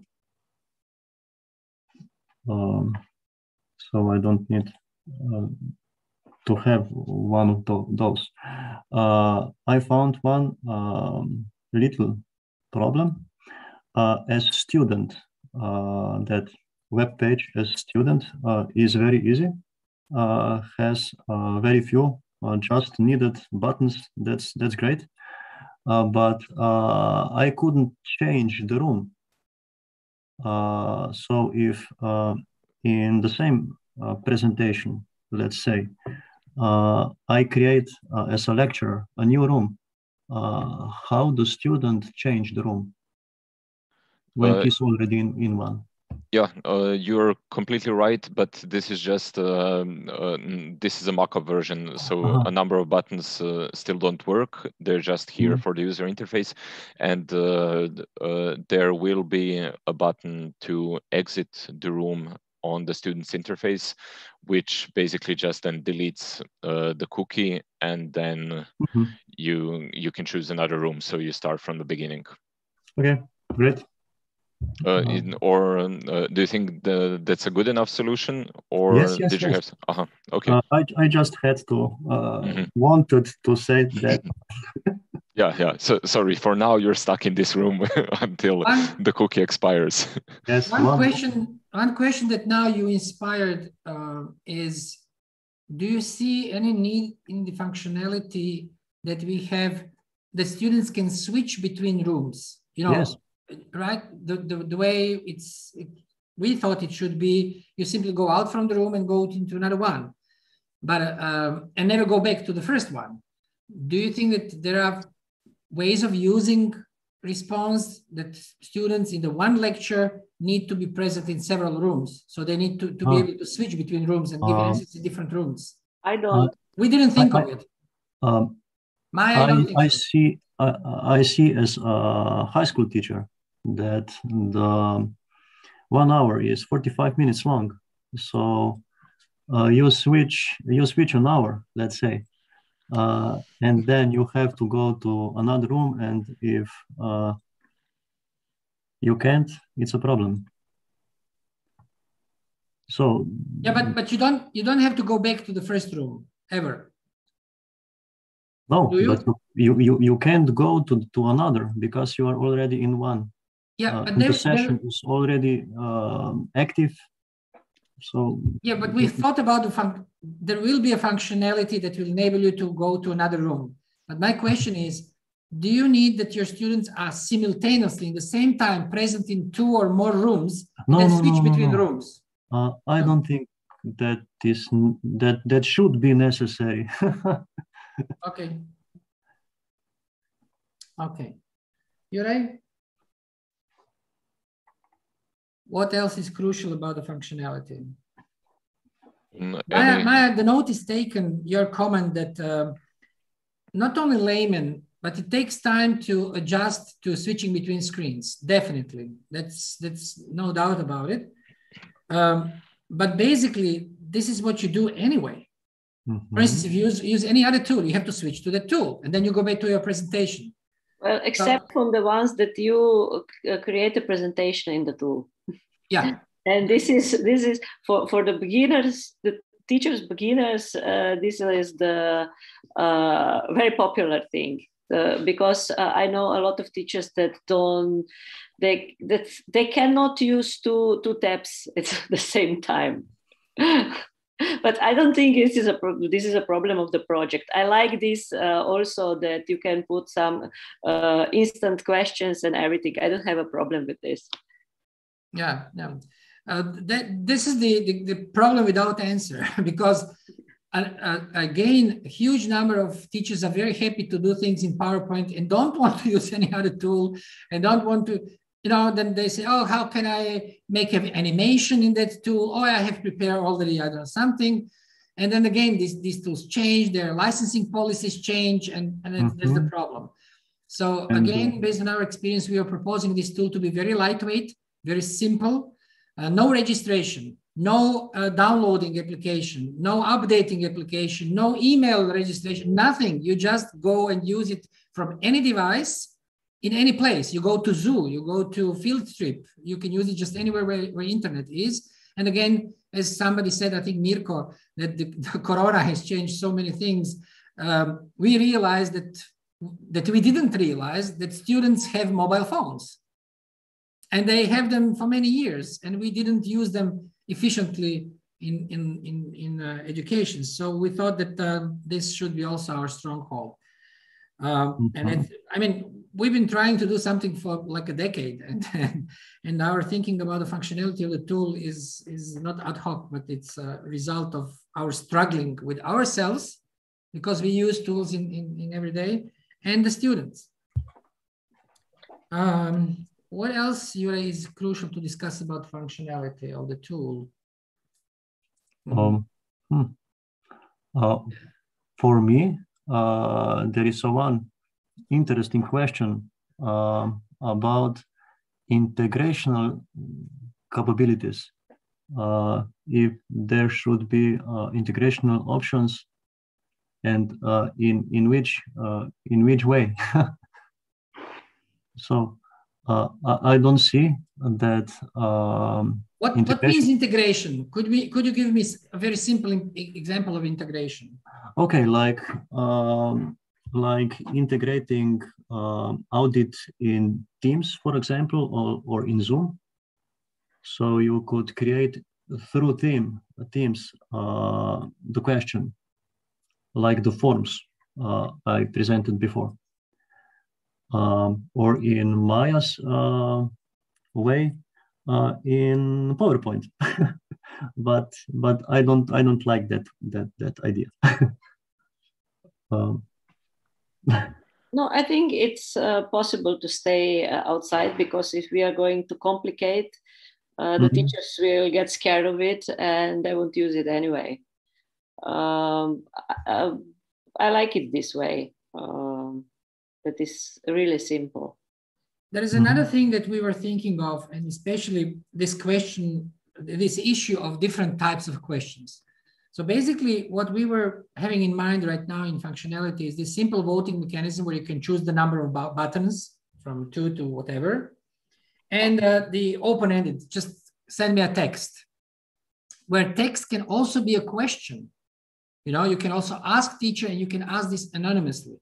And we have long battled about the need that students are anonymous, so they're free to ask questions, to make stupid things, to send Snoopy pictures or whatever. But on the other hand, when you want some grades, or you want some points, or you want them to be serious, then you want their names, how to solve this. And we do have some answers to these questions, again, in not a very complex way. But again, this issue of different types of questions. So we thought with these two, but there is a functionality that is strongly appealing to us. And this is that when students type in their text answers, we would like that our tool can redirect those student answers to any other tool that you have open on your computer. So example, if you open Mind Map and you know what you need to press to insert new thing or whatever, you can just configure audit and say, whatever students type in, proceed with control what, and after that control what. So basically what students would type in would immediately grow up as a table in a Word or Excel, would grow as a mind map, or would go into any form or program you would like to. You know, press tab and then enter and whatever. So in this way, it is a little bit more complex. It is for advanced teachers, but in that way, we could create a tremendous functionality, because you could use any other tool to interact. And we would like, if you agree that we put this in and we try to make it, then we will need help of each of you to try to invent some example and test it in some example, how this works. It is a little bit, a little work, but it's not rocket science. But then it would be a great functionality, because you could use this feedback mechanism with just anything. You can feed Word, Excel, online things, whatever.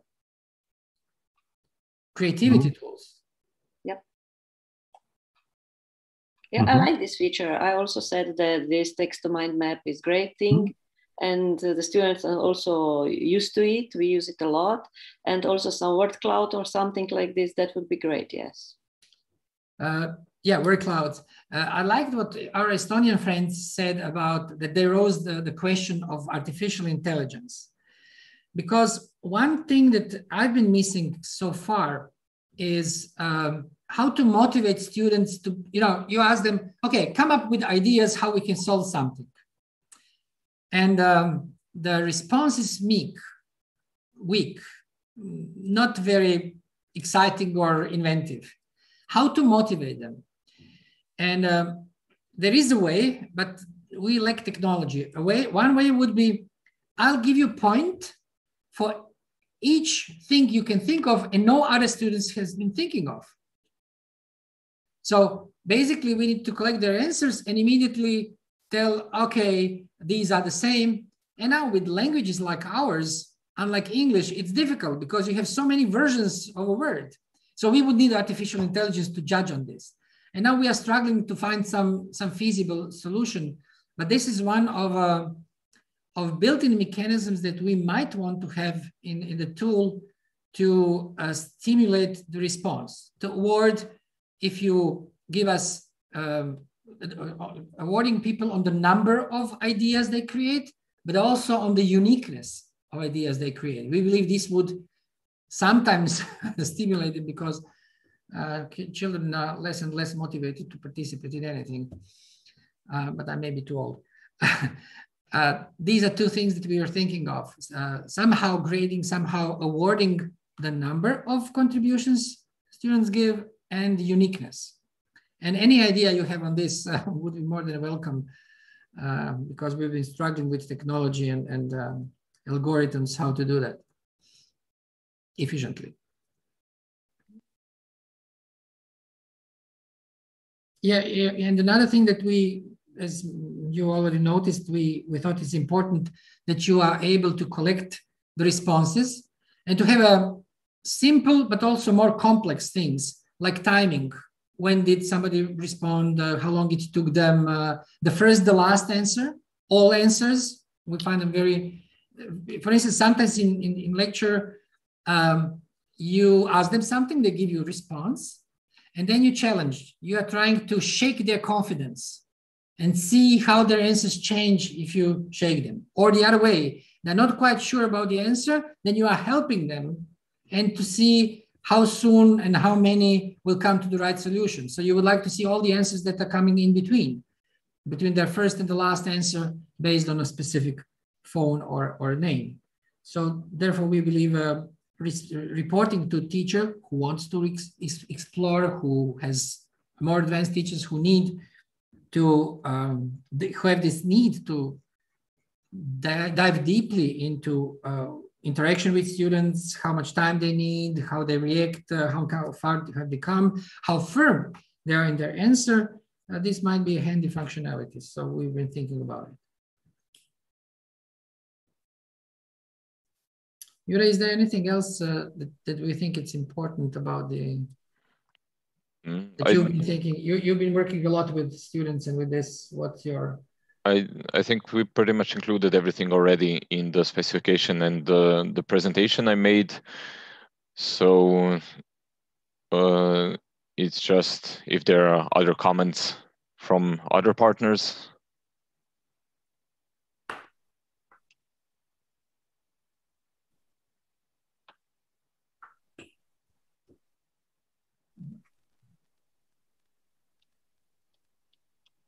I think there are no other comments, so we can move on with our next topics if we discuss everything that I think it is important at this point.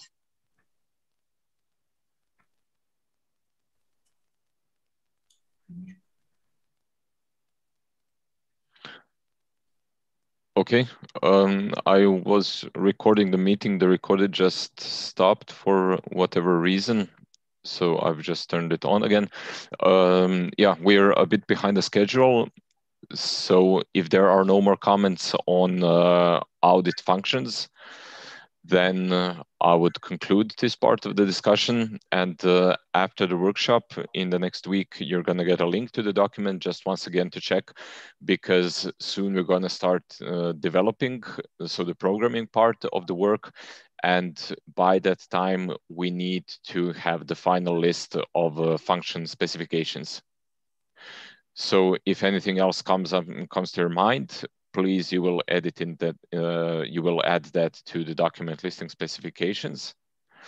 If not, then I think, at least from your feedback now, it seems that you're relatively satisfied with what we've defined. Okay, and then to continue, so now, Maria, I don't know what you think the best decision to do is.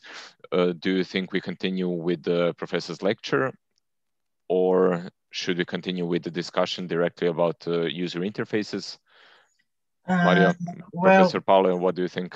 Professor Paula's lecture is about user interface design. Perhaps it's better to hear a lesson and then discuss, but if you are already all...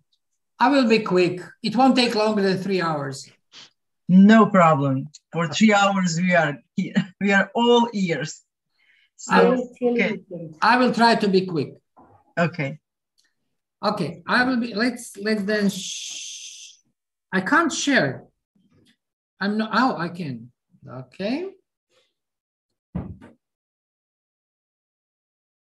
You see the presentation? Yes. Okay, I wanted to give a little bit overview about what user interfaces and user experience is, so that we can a little bit discuss how we want this thing to appear in front of, as we all said, it should be simple, intuitive, not too complex. So some things about the user interfaces in general. Now, I would like, first of all, that I get some idea how you perceive user interfaces. What do you think? How would you explain to your family members or other teachers, what is the user interface? In order to do that, let's use our mock-up version. Why don't you go to, so how would you explain what you, in plain words, in a sentence or two, how would you explain what user interface is? And why don't we try to use our mock-up version of audit? You go to audience and you go to the room 1304.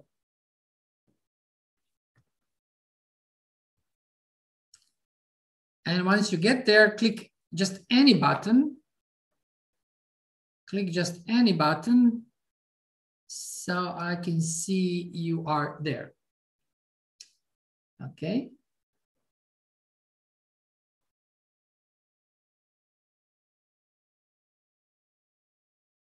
Okay, I have 1 attendee, 2 attendees,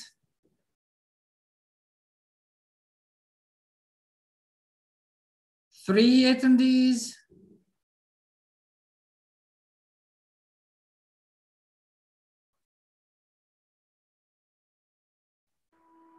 'I'm sorry, I can't understand. Can I put new room or existing room? You have to click on audience. You're not lecturer. Audience. Yeah, you're audience. You're responding. You're not lecturer. I'm the lecturer. You are audience. Okay. That's right. And then the room 1304 and start. Okay, Anne. Anne, is it working?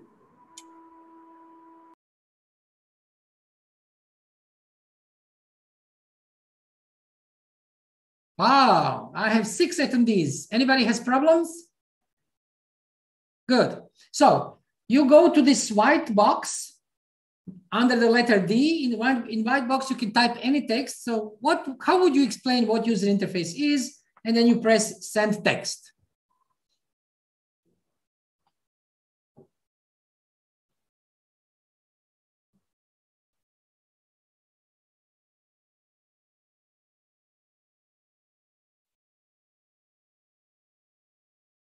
Typing.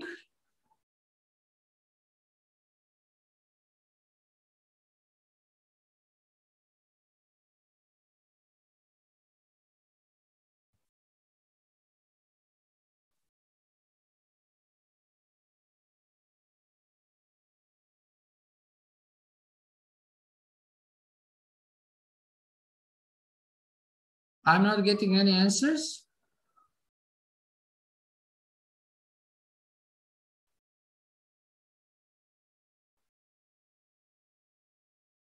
Okay. Somebody said this interface is simple and easy to use. I like the possibility to use buttons and text options. Okay.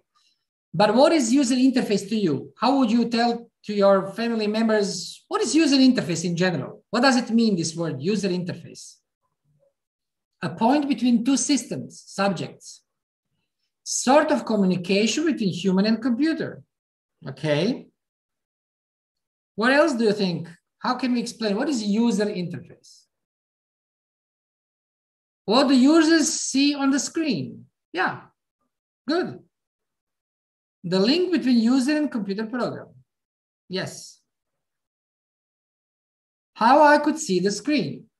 Yes. Good. Great. So coming back. So what is the user interface? Well, one of the things that I'm glad you didn't say here is that one myth, people believe that user interface is visual design. So designing user interface meaning choosing colors, how big is the button, is it round or rectangular, but it's not. That's a common myth. And the thing is also, which is more important, that people believe, oh, user interface should be designed by graphic designers. Well, this is actually wrong. Do you have any idea? This is the next question for you. I would like you to answer to me. Do you have any idea what would be user experience? This is very important. You have now job listings. We are hiring user experience manager or user experience designer. What is user experience and how is it different from user interface? Do you have any slightest idea?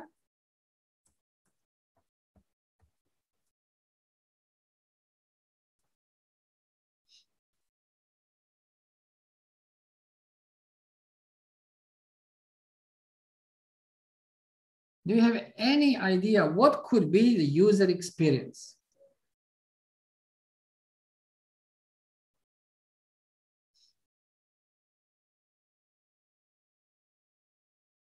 Don't be afraid to type in something stupid. This is a problem students have. This is anonymous. I don't know who you are. Interface is how elements, buttons, content, text are placed on canvas, on the screen.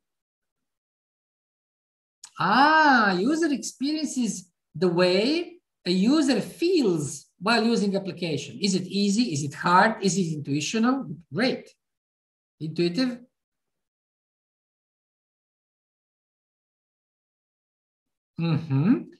Great answer. Interface could see everything, but user experience means that you use it at the same situation circumstances as you work.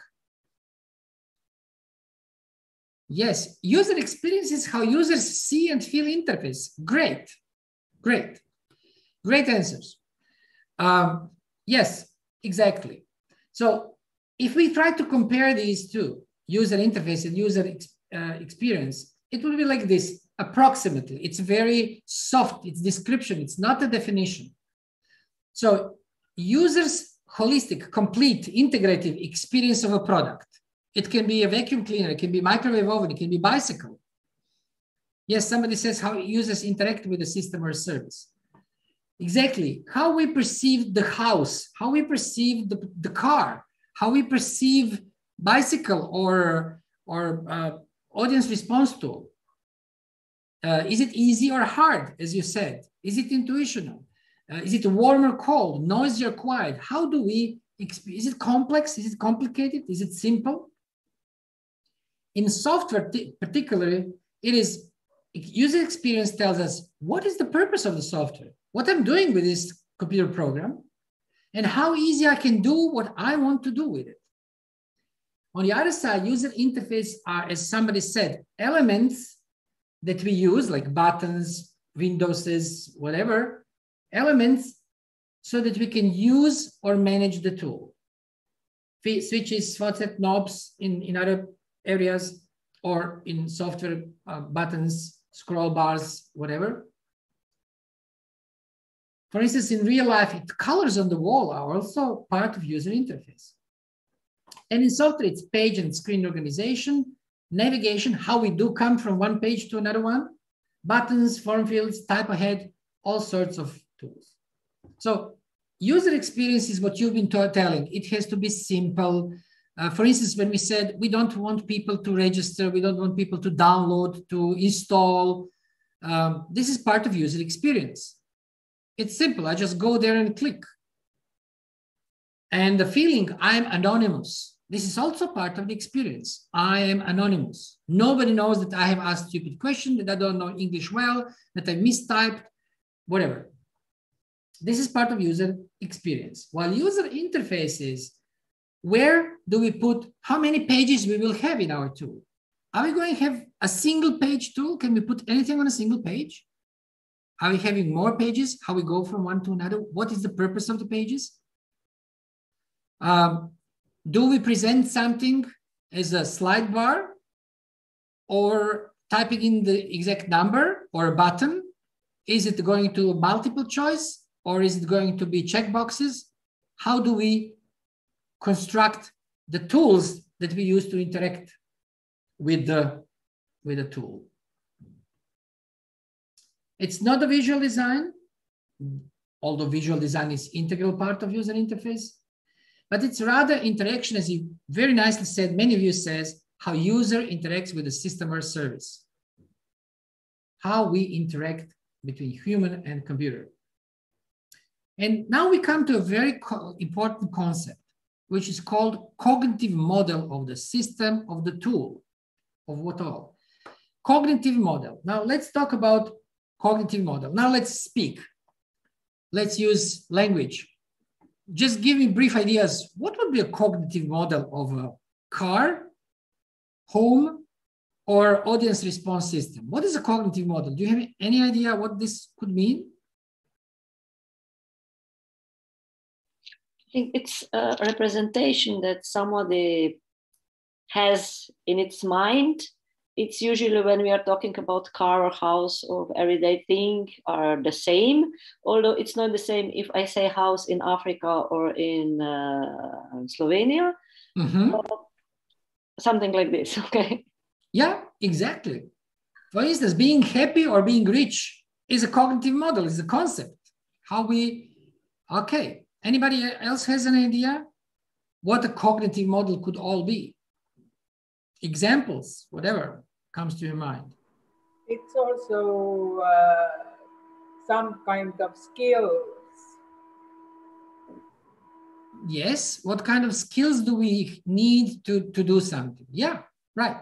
For instance, when I'm trying to explain modeling to students, I say, let's take example of a bus. Bus, a car that takes many passengers from one place to another. And you want to make a model of the bus. Now think of two people. One is mechanic who is repairing the bus, and the other one is the owner of the travel agency who has bought the bus as the owner of the bus. And their models. The travel agency owner, when he thinks about the bus, he wants to know how many passengers, how many kilometers with a full tank of gas, how fast.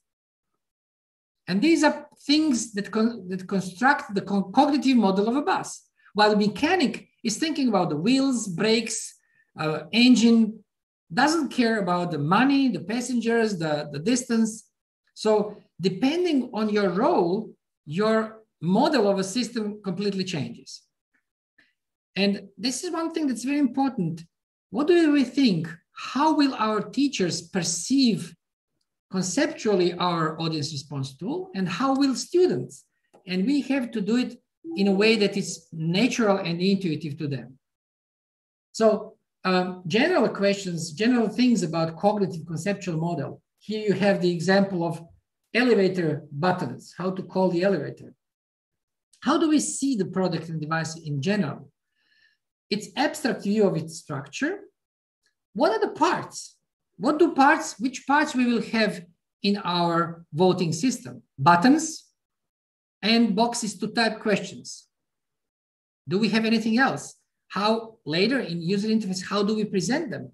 How will our students intuitively know there are 2 things or 3 things or 5 things they can interact with? And how will teachers understand what they have at disposal to ask questions or receive questions from students? How these parts interact, how we control them. It has to be intuitive. I press the button and the elevator will come. Student presses ABC button and the vote goes. For instance, we frequently have to remind students when they type in something, they need to press the button send. They forget to press the button send. They press enter. Obviously, it's not intuitive enough.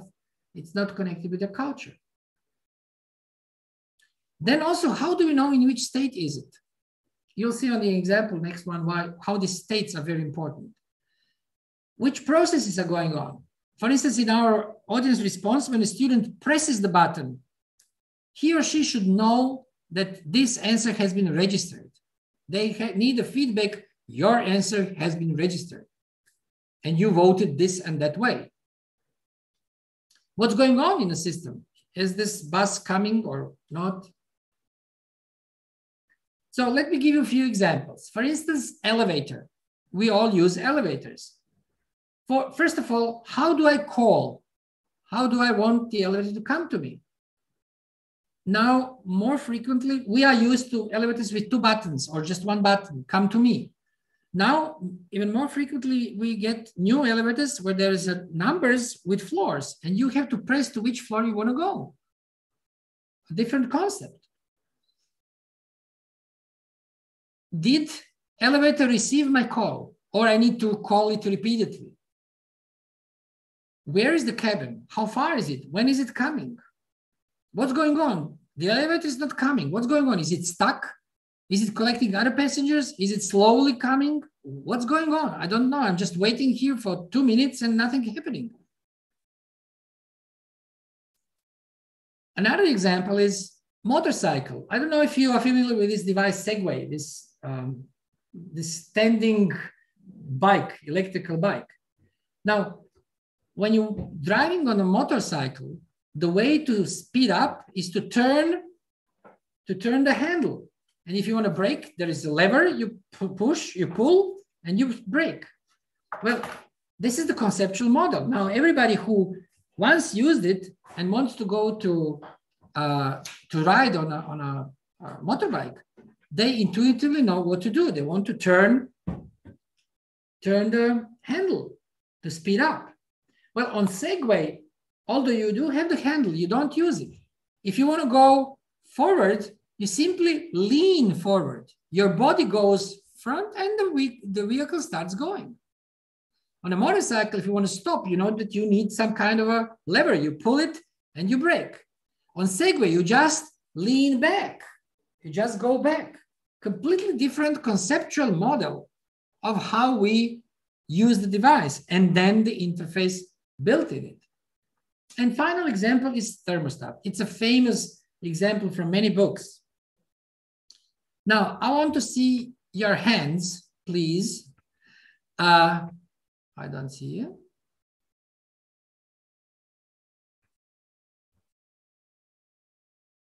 Yep, okay, I see you. Now, how many of you come into a room, it is very, very cold.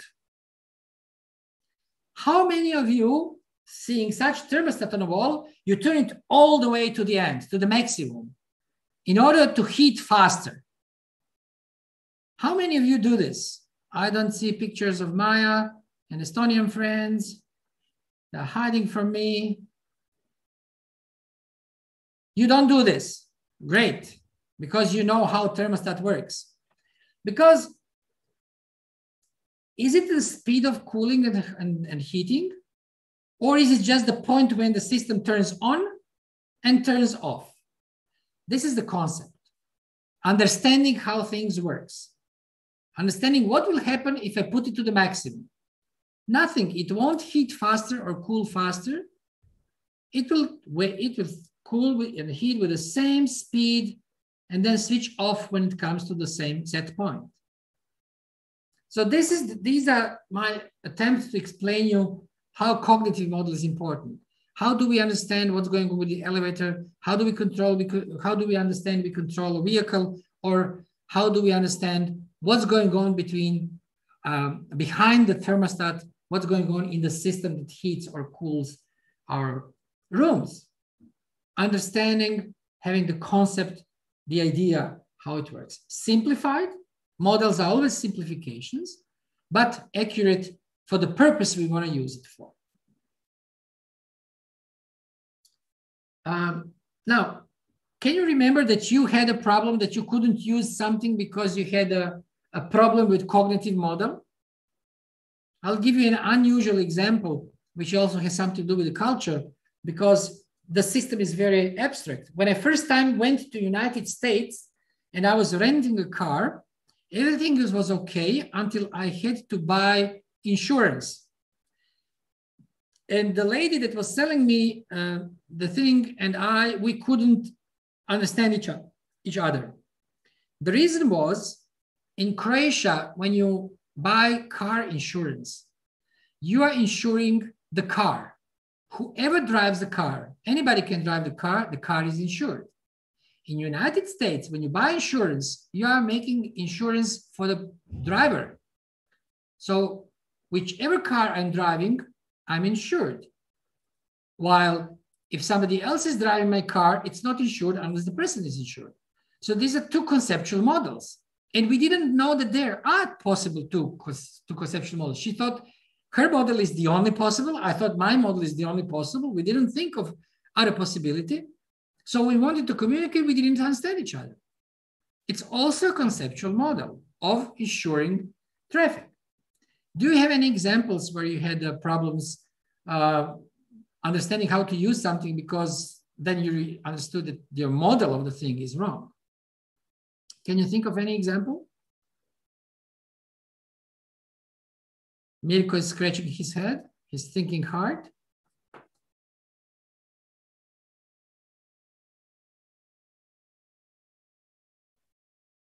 Vilve, Signe, Anne, Maya, Juraj, Maria, nobody.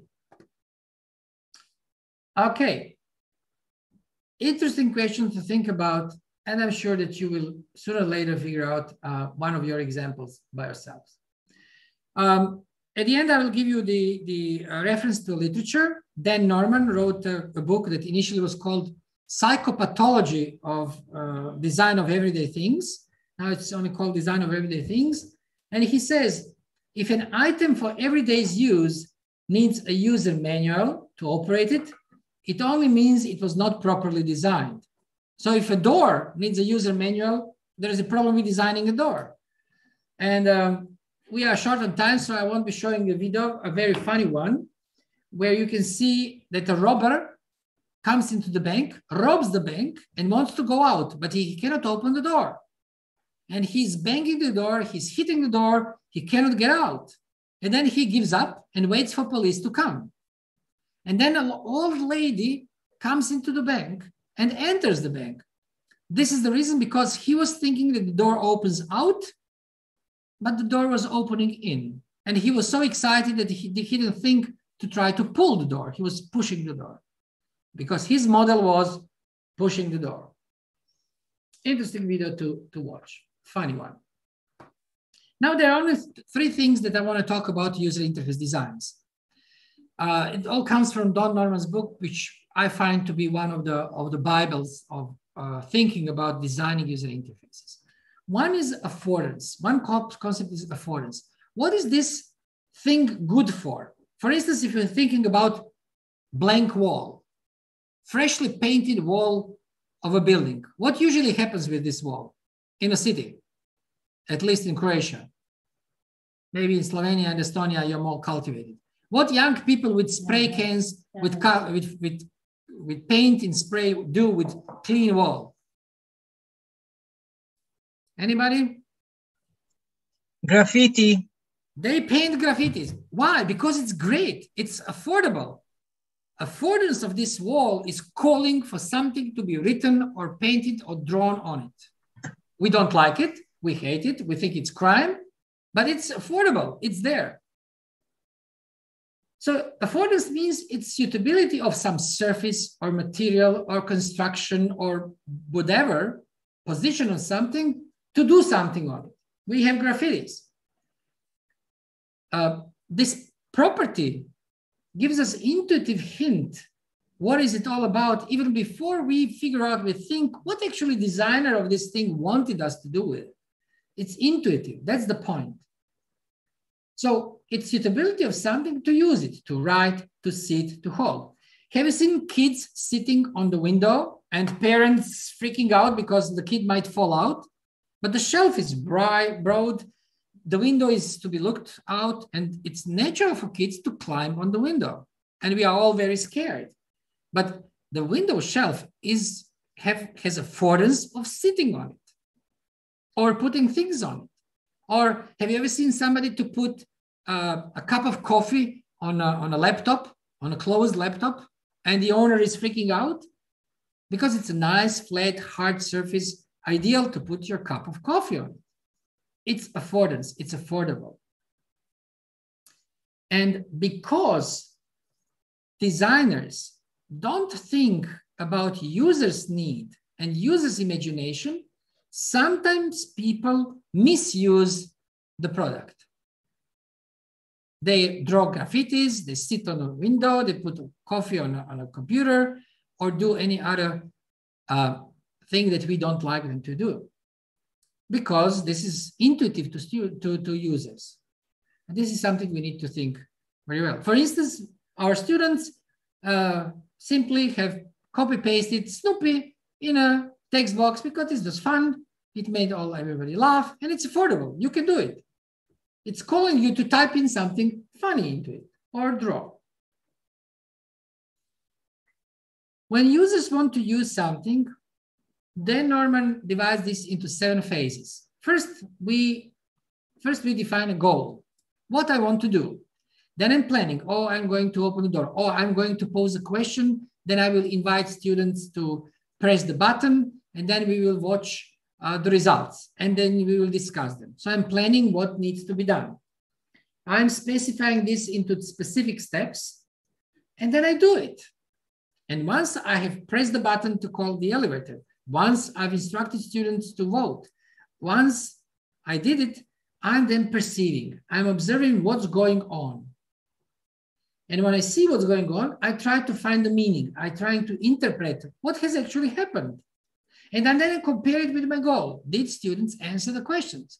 Do I see relatively believable distribution of answers? Does elevator drive towards me? Is my bike going to slow down?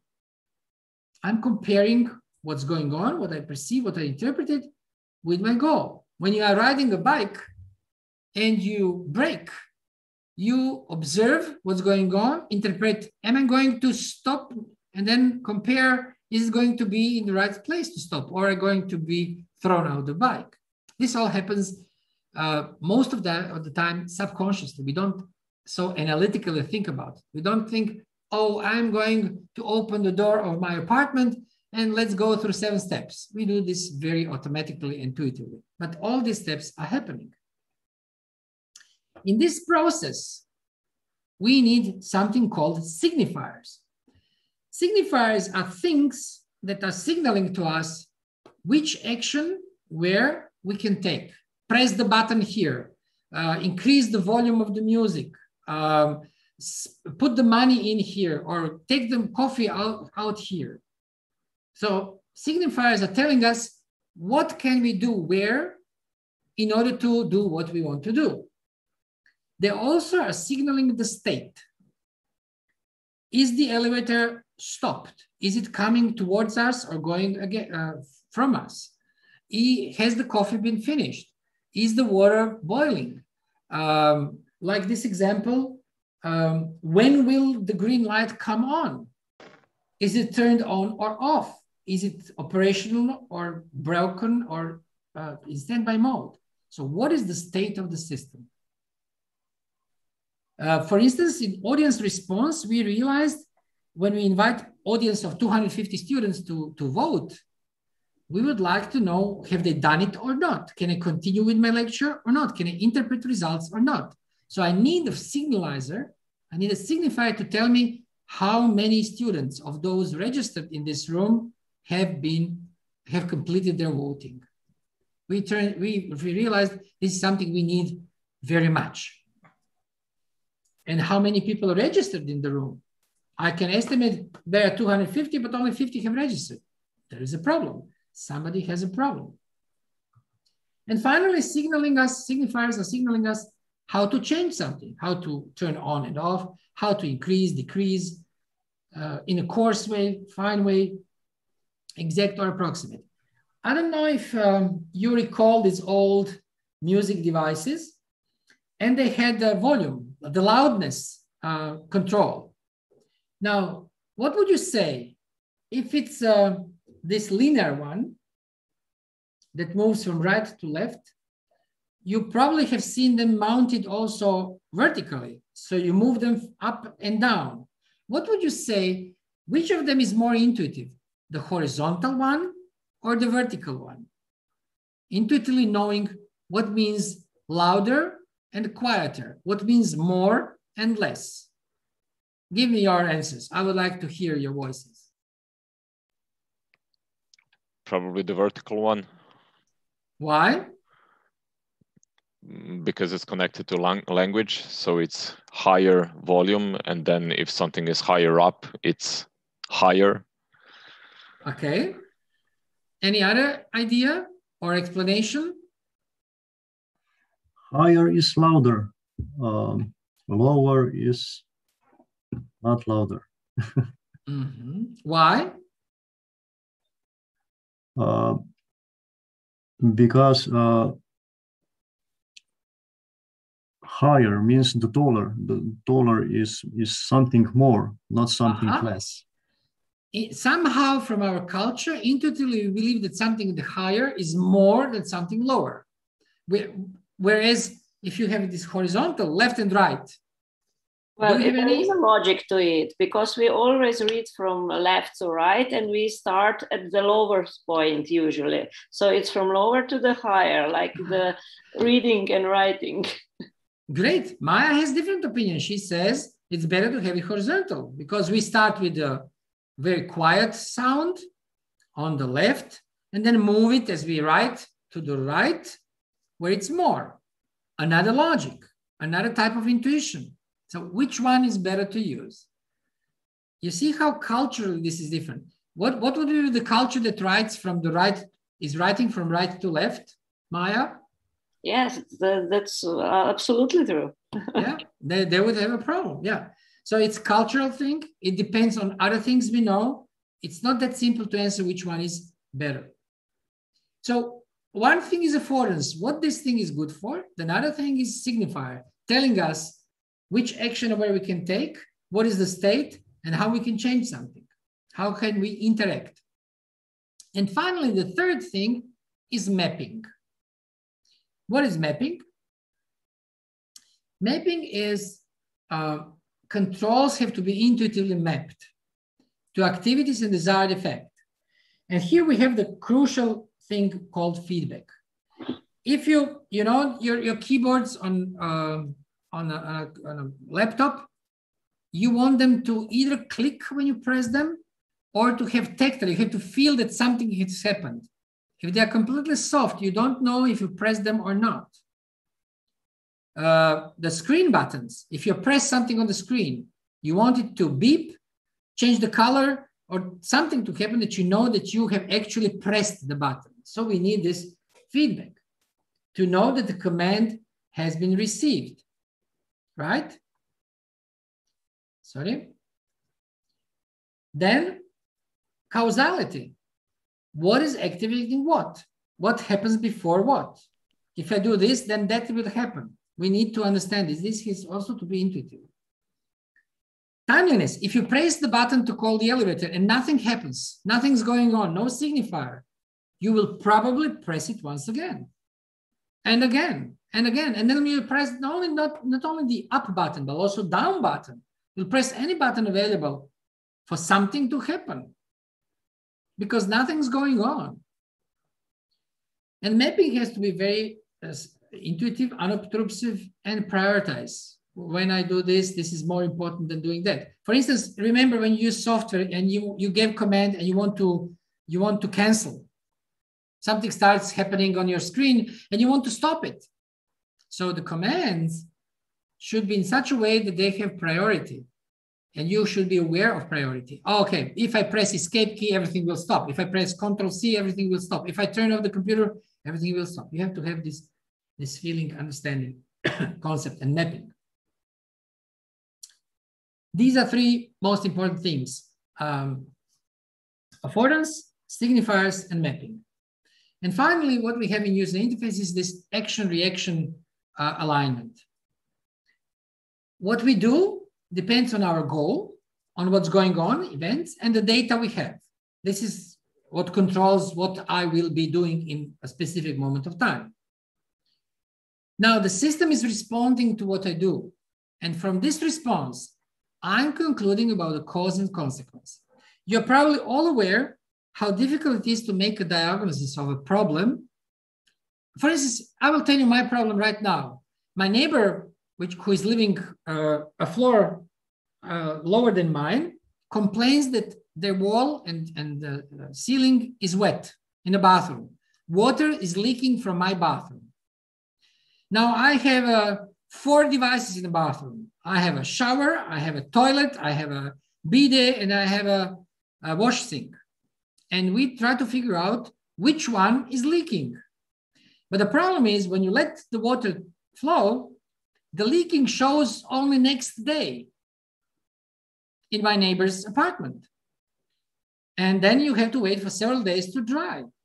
Now, the problem is that the cause and consequences are very, very separated. And it's very difficult to understand what is causing what. In this simple example, I just have to be patient, wait several days, a week for the wall to dry, then let something else, the water in, and then again watch.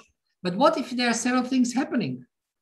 And there is a time gap between things. Then we have problems understanding what is causing what. And therefore, this timeliness needs to be very quick. So when we do some action, the system that we design need to give us reaction quickly in such a way that we understand that something has happened and how did we cause it.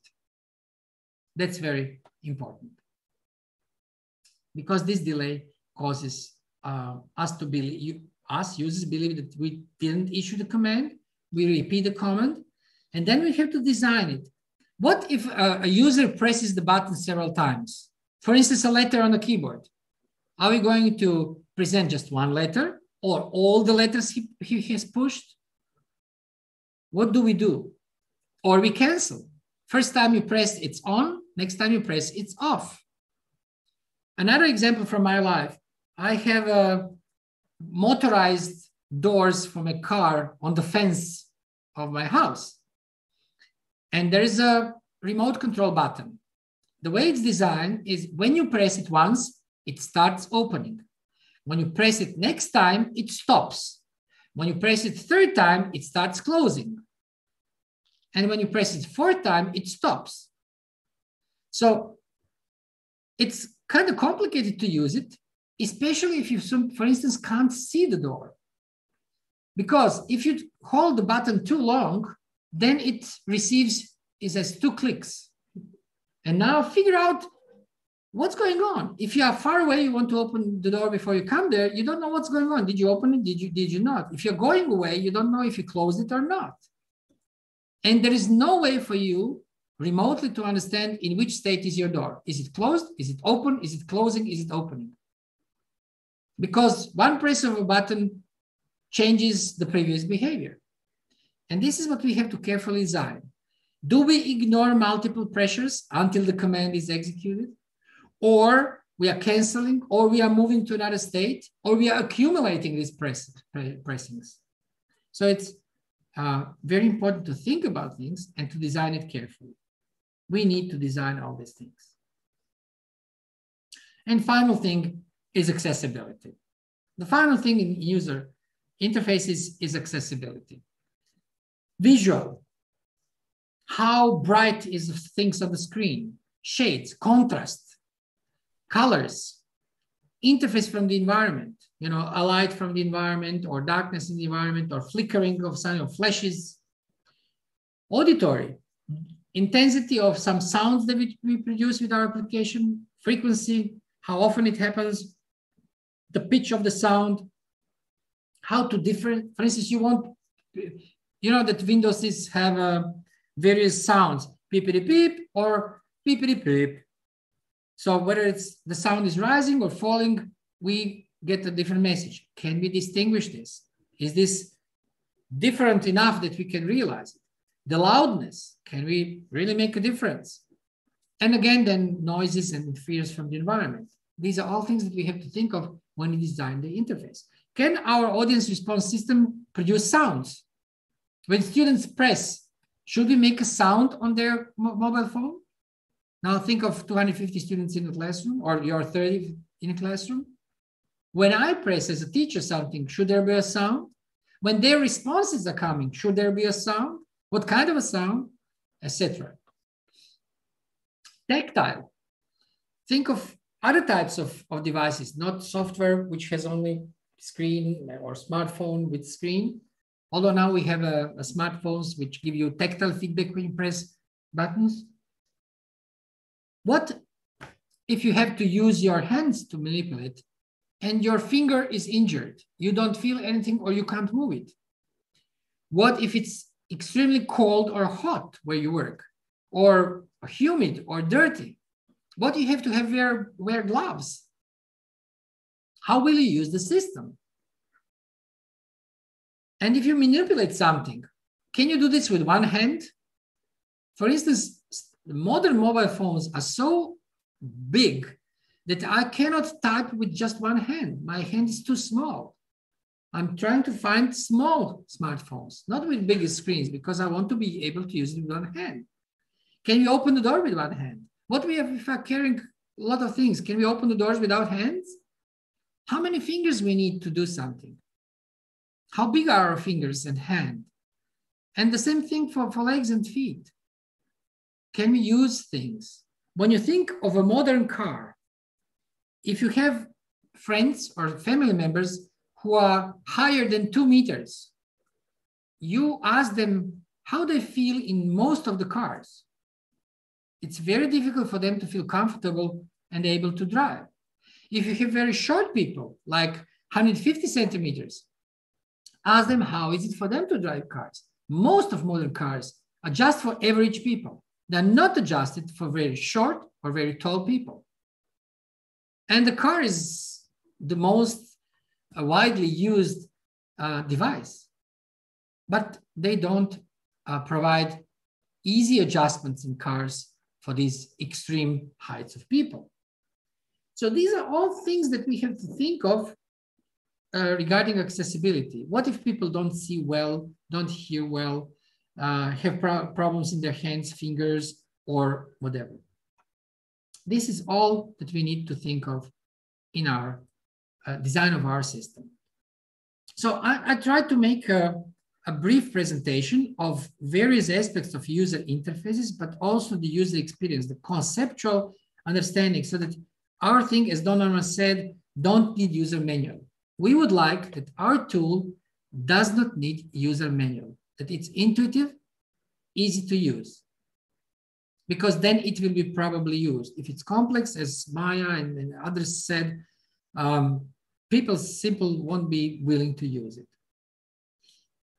As I said, one of the greatest and very funny books to read about designing things in general is Dan Norman's book, and I advise you to pick into it if you are going to design anything. UX design is a very nice website where you can find a lot of good advices about how to design things, including software.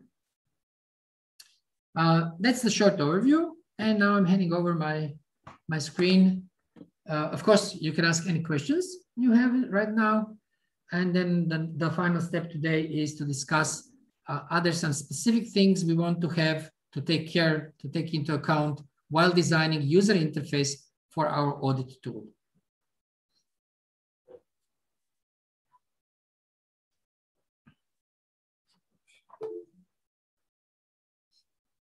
Marian? I'm here. Thank you, Professor Pale, for a very useful lecture about user interface. Do you have some questions for Professor Pale? Do you have some comments? What do you think about user, I'm sorry. What do you think about user interface designs and those thoughts, those things Professor Pale mentioned in his lecture?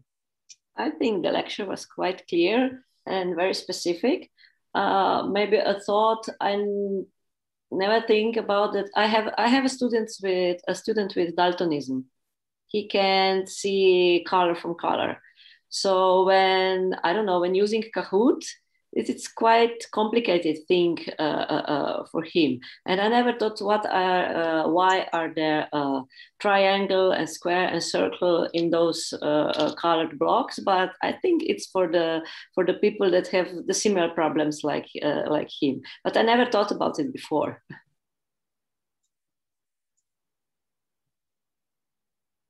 One thing that I was thinking sometimes, in the interface that we proposed, the buttons are labeled A, B, C, D, E, F. maybe this is not the best solution. Maybe we should think of possibility that the user can type in the labels. So you can say the label is 1, 2, 3, or the label is blue, red, green, yellow, or the label is carrot, spinach, whatever. So that the user would choose which suits him best.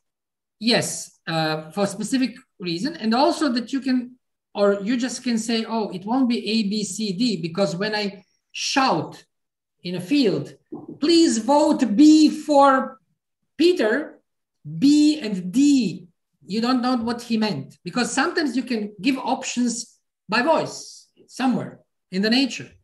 And then B, C, D, we would need them to be A, B, G, F, K, so that they are very different and easily understandable in our ears. So maybe we should provide the ability that people can simply type in, separated by whatever, the labels. As you mentioned, the colors. If we just color code them, it means nothing. Do we need different shapes? Rectangle, square, triangle, circle? I don't know. If there is a letter in the shape, I think this is a quite good combination. Let me see, yeah. None of us is working in kindergarten. But what about using the thing for kids that don't know letters yet? Should we enable that various pictures are used, that you can, preparing the thing, you can say, okay, for my purpose, use this file with, or this folder with shapes for buttons, you know, a duck or a ball or a chair. Press chair if you agree, or if you want, whatever. Yeah.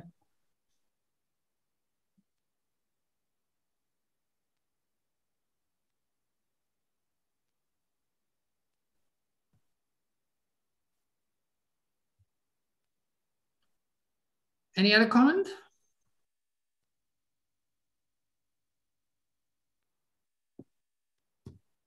Maria? I don't have any comment. Yeah, let's go on. Okay. Well, if you don't have any questions, if you don't have any comments, we can discuss about ALTII user interface. So now when we are familiar with interfaces and key features of good interface, we can discuss about what do we like to have in our audit tool. So please join us and let's discuss in a few words, what would you like to have in audit and what do you think it's useful to have to ease everyday's life and usage of our tool? Maybe it would be a good idea that some of you, Jure or Maria, simply share the screen with the interface for teachers and the interface, or maybe you can start with the interface for students because it's much simpler. Is there anything that we specifically need extra or need to be changed? Are you sharing, Jure? Yeah, I can share. I have it ready. Thank you. Okay, so regarding the audience interface, let's stop here. Let's stop here. Or even let's go one screen back. Of course, we could have separate URLs, separate addresses for the teacher and for the student. Maya is shaking her head. No. Okay, here we have only text, only labels, lecture audience. Probably we need also some icons or drawings or something. Okay. On the phone, it's very small. I have to always enlarge it to click the right one. Mm-hmm. Yeah. Yeah, okay. that's true. The page isn't adapted yet for the mobile version. I agree. Definitely, we need to add icons. Although I think it's maybe difficult to find icons, or we have to take care to find icons that are representative of these words. Therefore, we need your help. We would like to ask you to help us, give us your ideas, what icons for the lecturer, the one who is asking questions, and the audience, the one who is giving the response, what the icons should be that are universal, international, don't depend on the culture, don't depend on the age of the participants, are accessible, don't depend on whether you're different colors, etc., etc. Please come up with ideas. What can we put here? It doesn't have to be specific icon for lecture and a specific icon for audience. It can still write lecture. Then let's say, I don't know, enter button or that sign for evacuation or something above it, and the audience some other button to come in the audience part. I don't know. And okay, think about it in the next few days. Please give us your ideas, what kind of icons we need. Okay, let's go to the next screen, which is audience. Now, in this interface, we have a very simple box, but I think that we need some label to this box, something telling us type the number of the room in here, right? Yeah, or at least different color that somehow more pop out. Okay. I had a problem when I was giving a lecture to several hundred teachers. They said, we cannot get into the room. It says the room doesn't exist. The advice in a PowerPoint was picture of the interface and the number they should type in. But they were typing in their hotel room number. Each of the participants was typing in their hotel room number. And I was speechless. So what would be the label we put here? Is it a room? Is it a space? Is it a voting area? Is it a questionnaire? What kind of label we can put here that everybody understands what should be typed in? As Maya said, the colors should be quite different. Yeah, I remember the first time when I used Socrative and I was as a participant, I didn't understand the word room. I didn't know what does it mean. That's true. But if we are talking about the audience, maybe we shouldn't use the icon for students. If we are talking about from kindergarten to to different ages, maybe it could be some like, you know, like an auditorium or something like this, maybe. Because then you can use it also. I know that when I'm using, I don't know, Socrative for teacher training, and there's also, there are always questions. What am I, a teacher or the students? Well, right now you're a student. You have to go to the students' room, not as a teacher. So maybe we could use some other, if we are using the name audience, maybe also the symbol should be something like this. Maybe an icon. Maybe we could have an icon, you know, those pictogram of a teacher with whatever, a blackboard or something, yeah. And then several heads sitting like the audience. Yeah, or maybe like, you know, auditorium, like a room with seats that are going up, yeah. Like patient group, yeah. Or something like this, maybe. Okay. Okay. Good. And the room.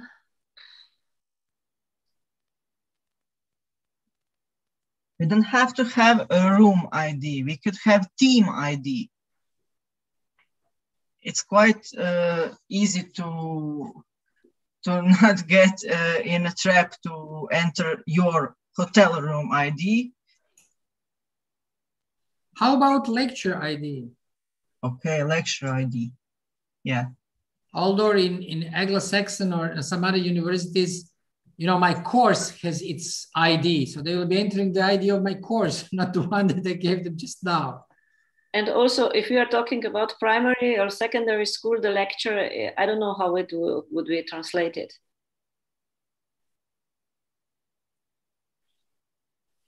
Does this mean that already in the first moment of designing our user interface, we are entering the situation that we actually cannot have one size fits all, that we need somehow ability to customize? Definitely. So we can have a generic one, and when someone says, well, my audience doesn't understand that, we should provide them the ability to easily change it and have it somehow handy whenever they use handy to say my setting. That's right, and that is the thing we definitely should do, and we put it in the project application also. Beside creating audit and beside creating scenarios and methodology guidance, we have to create, how did we call it, experience guidelines, how to use it, how to adjust it, and how to put it on your own servers if you don't like to use it online or by application or interactive guideline. I'm not sure now, but I'll check.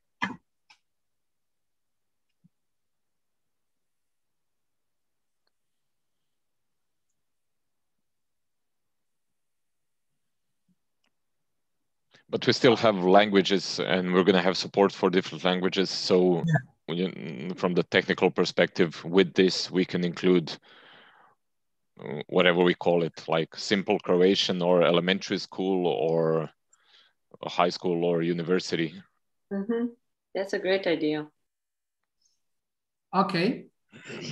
Okay, so basically we need to have adjustable user interface, personalizable, and some of these elements which are not only text, not only translating it, but also changing icons and whatever. Here is labels, yes. Okay, let's go on. Can you give me a room number? 1304.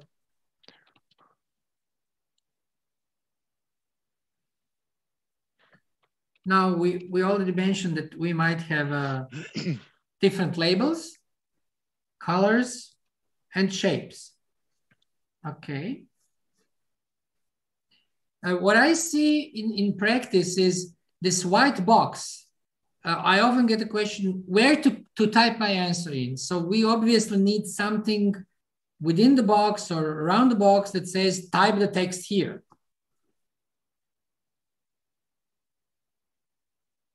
We need something like this. Yeah, I think in the box. Mm-hmm. Type your response or question here. Mm-hmm. We can type, so to say, default text here, but do you think that this could be generally confusing, or that students might submit A, B, C, D, E votes from this text box? Do you think we should split this into, let's say, 2 tabs, where one tab displays only the voting buttons and the other tab displays only the voting box? No, I think this way is less complicated. Mm-hmm. It is easier for users. Maybe not the first time, but definitely if we can avoid switching, then I think it's a good thing to do. I like it like this. If we could put this box, white box with the prediction of text below, put A, B, C, D answers like they are here now, and the white, merge the white cell on the E and throw one, merge E and white one into big white one, and have a space in between. And the send text also huge as the answer and message part below. Perhaps. Maria, the lecturer can choose how many answers. A, B, A, B, C, A, B, D, A, B, D, E, E, F, G will be presented on the screen. Number of buttons can change. Okay. Then just still put the white the text box below and the big one. Yuri, yeah. How complex would it be? Basically, if we talk about responding to questions that the lecturer is asking, we have either voting with buttons or sending text. And actually it depends. When a lecturer selects text, he wants text. When he selects bars or whatever, he wants buttons. Is it complicated to do it so that when I change to text, also the user interface for students changes into text? When I change to buttons, their interface only shows buttons. Yeah, I think we should be able to do it. I think we should strongly consider this. What about if you as a teacher would like to have both, and ABCD and the text?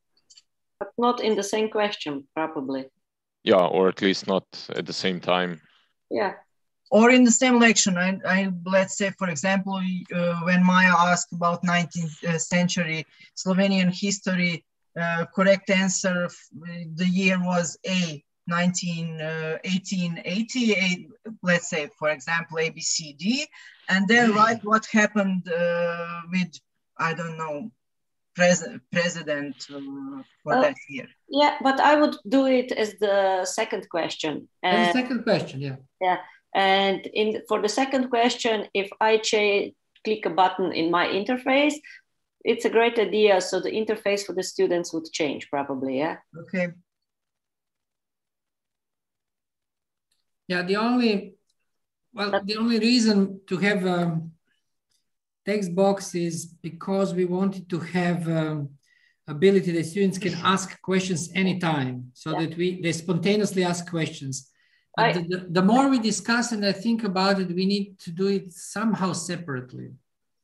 Well, maybe this idea from Maria, I like it quite a lot, that it would be, the text box should be of different shape, should be bigger, longer, or something like this. And maybe this, the border around it should be more visible, so that it would look like the empty square, the same like the others, but something special. Yeah, we can definitely make it double the size, so under both columns of buttons. Yeah. Longer and below. So I would suggest that we consider this ability that students' user interface changes from buttons to text as the lecturer chooses the type of a question. And then see in our testing if there is and your development of methods of using this, whether the need to have them both in the same time, whether this need really exists, and then try to figure out what to do then. I think this would clarify things much more. And I would like to mention that I would be very happy if it's possible to make, when I click the answer, A, B, C, D, or some, that I get some visual sign that my answer was sent. Okay, I see answers, A, B, C, D, when I see that gray part answers. I see my answers. But Yuri, why don't you press some buttons? Yes, you see, I would like to have that A square just show me some, let's say. it can change color. Yes, like get a darker shade or something. Yes, so that I don't have to see that answers part. Yes, you can see here that you clicked A at 13/1954 and so on. But it will be nicer and easier at the moment when you click this square that it or changes color, or you get the dot or plus or something, so that you get feedback instantly. Yeah, we can change it to a tick mark or whatever. Yeah.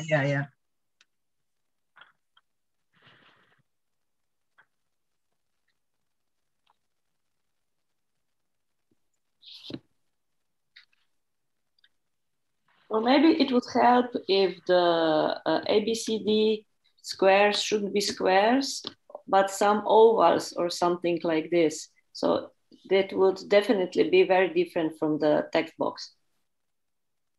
It could be the same size, not so squarish, but maybe like more like a circle or an oval in this shape. That would be a very clear distinguishing between text box and the button.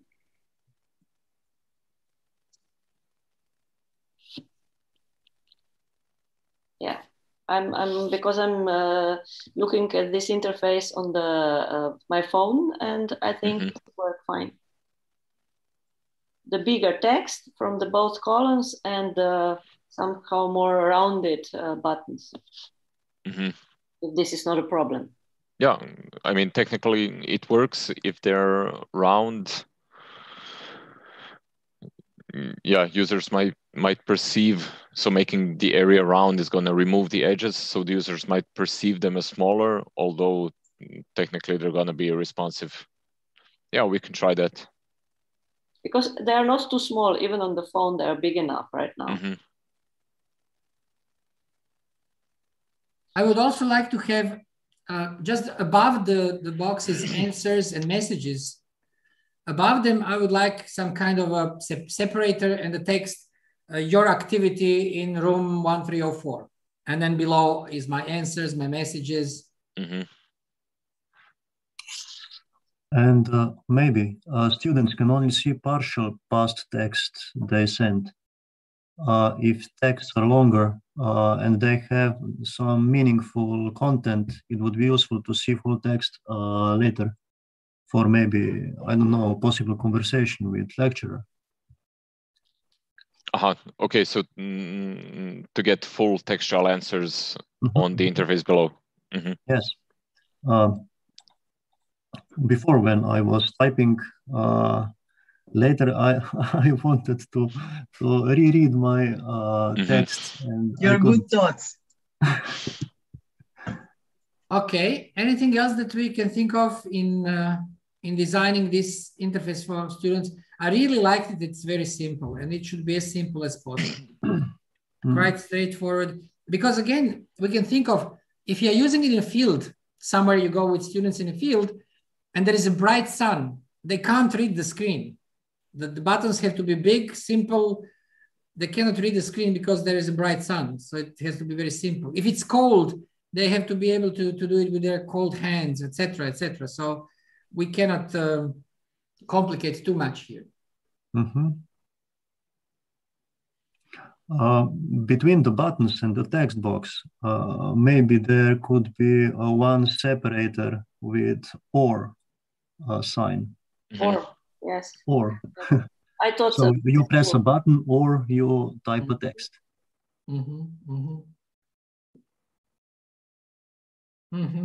Okay. Just or. Separator and or.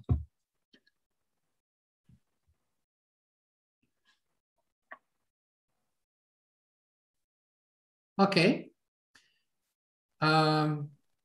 I think that's it about the user interface for students. Why don't we go to see the lectures user interface?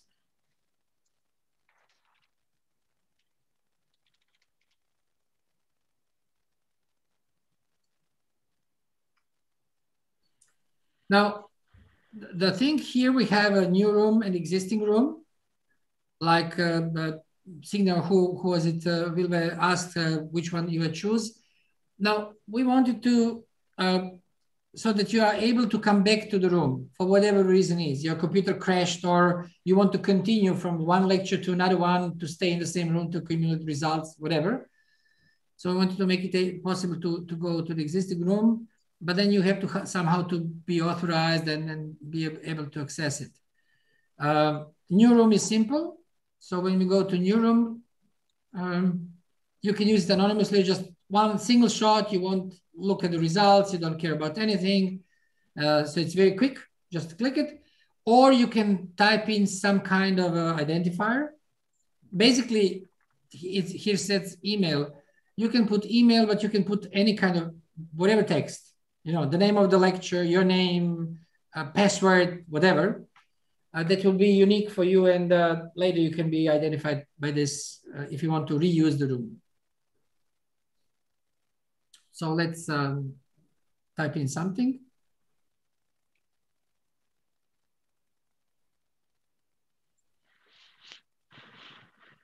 Now, your ideas, problems. Jure, can you show us how you see our room 1304 to see how our votes and our text looks? Yeah. Is it possible?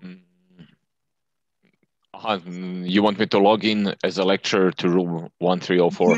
Yes. To see, we voted, we sent some text during this lesson. So we would like to see if it's possible, how you see our answers and ALTII lowercase. That's right. That's it. Okay.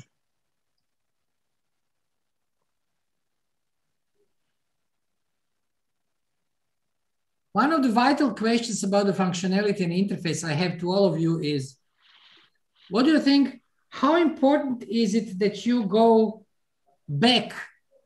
So you are now at the question number 5, but then you want to go back to the question number 3 to see what students have answered. During the lecture, during the getting the answers, how important is it to go back?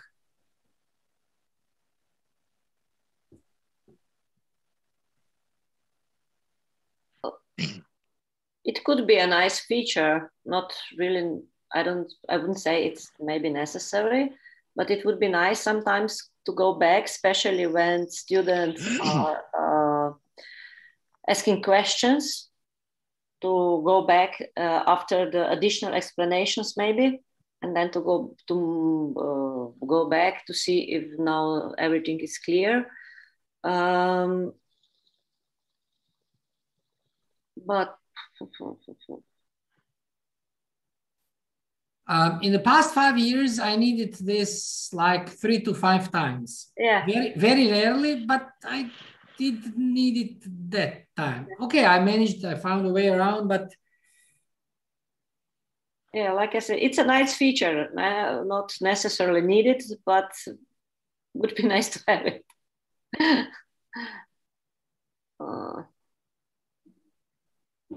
Can you now explain us, redirector would redirect all those textual answers to mind map, Excel, Word, right? Yeah, exactly. Okay. But redirector is, so it's... I'm aware it's that a desktop application. So it's not, so here you would be able to download it, but you have to run it as a desktop application. Okay.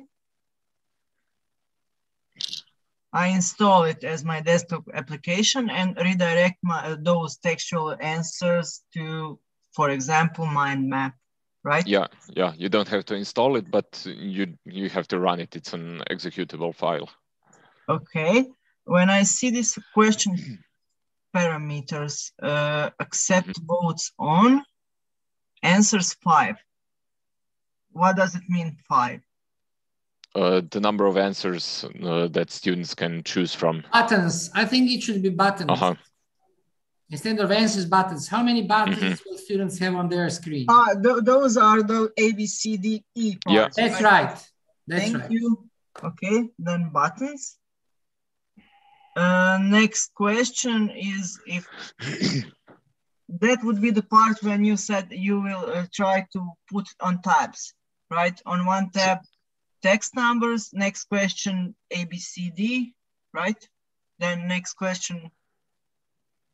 So we can do that here if you want to divide controls. So for example, if you want to, most of the audience response systems that we tried let you choose the question type here, and then you get listed only the options that are related to the question type that you chose.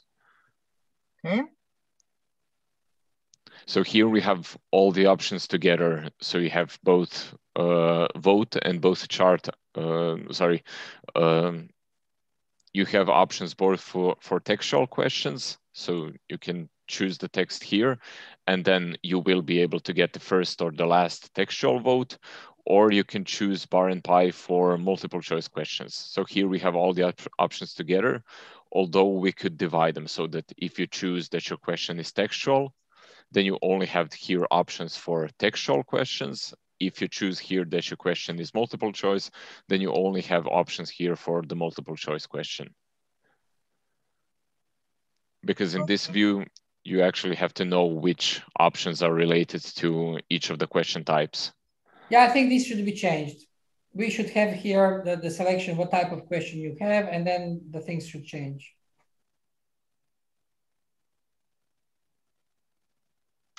Okay.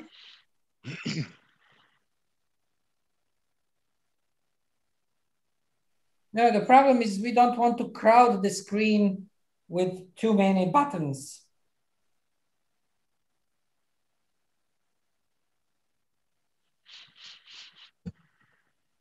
Yeah, answers should be buttons. We should have the ability to change the type of a question. That's it. And then see whether we want to have the ability to display answers to the previous questions. Yeah. What about the font size in the question number? You mean font size of this? No. The answers. Because if I want to display their questions or their answers, they're pretty small. Sorry, I didn't get you. The question answers here in below question number 2, below you have interfaces, file elements. That text might suggest that text is bigger. Okay, or we can add controls for that in order to make it bigger. Okay. And when I see that one suggestion is it possible to see questions on the top of the page? Who wrote it on the top question on audience part or? No, because we said that questions have to be separate. Separate, yes. Only oral or in some PowerPoint or whatever you're using. Okay.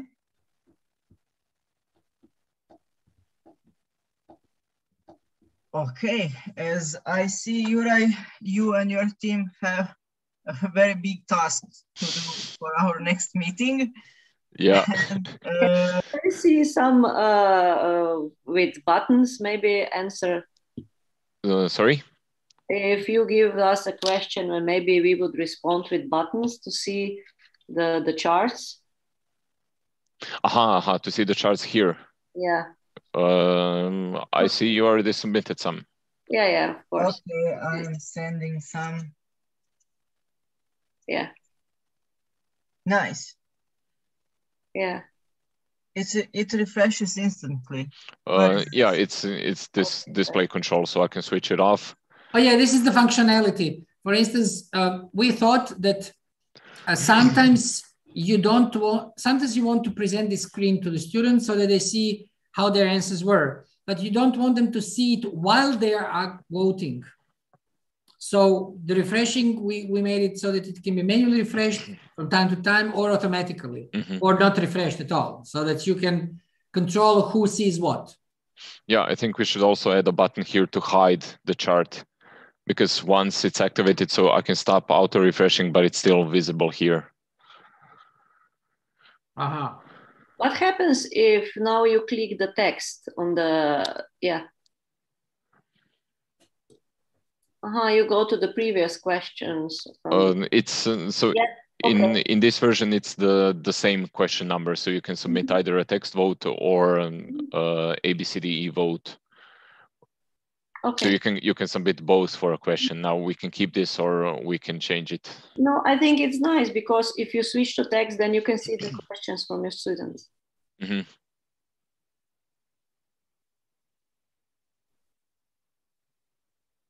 And if you go back to the bar now, then you get results back. Yeah, I think it's okay.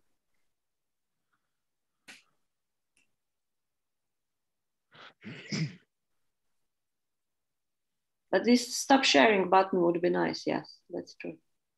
Or maybe you just close it, close the window. So.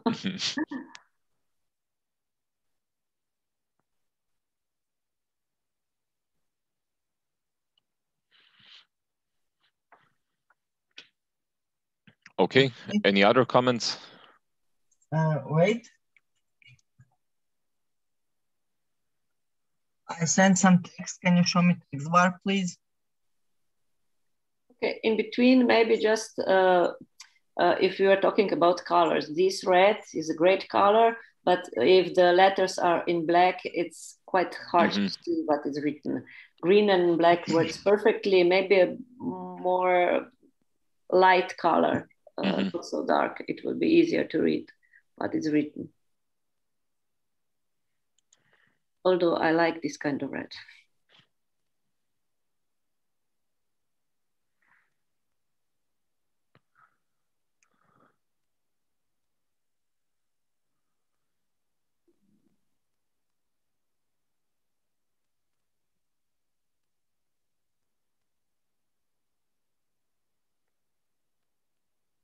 Yeah.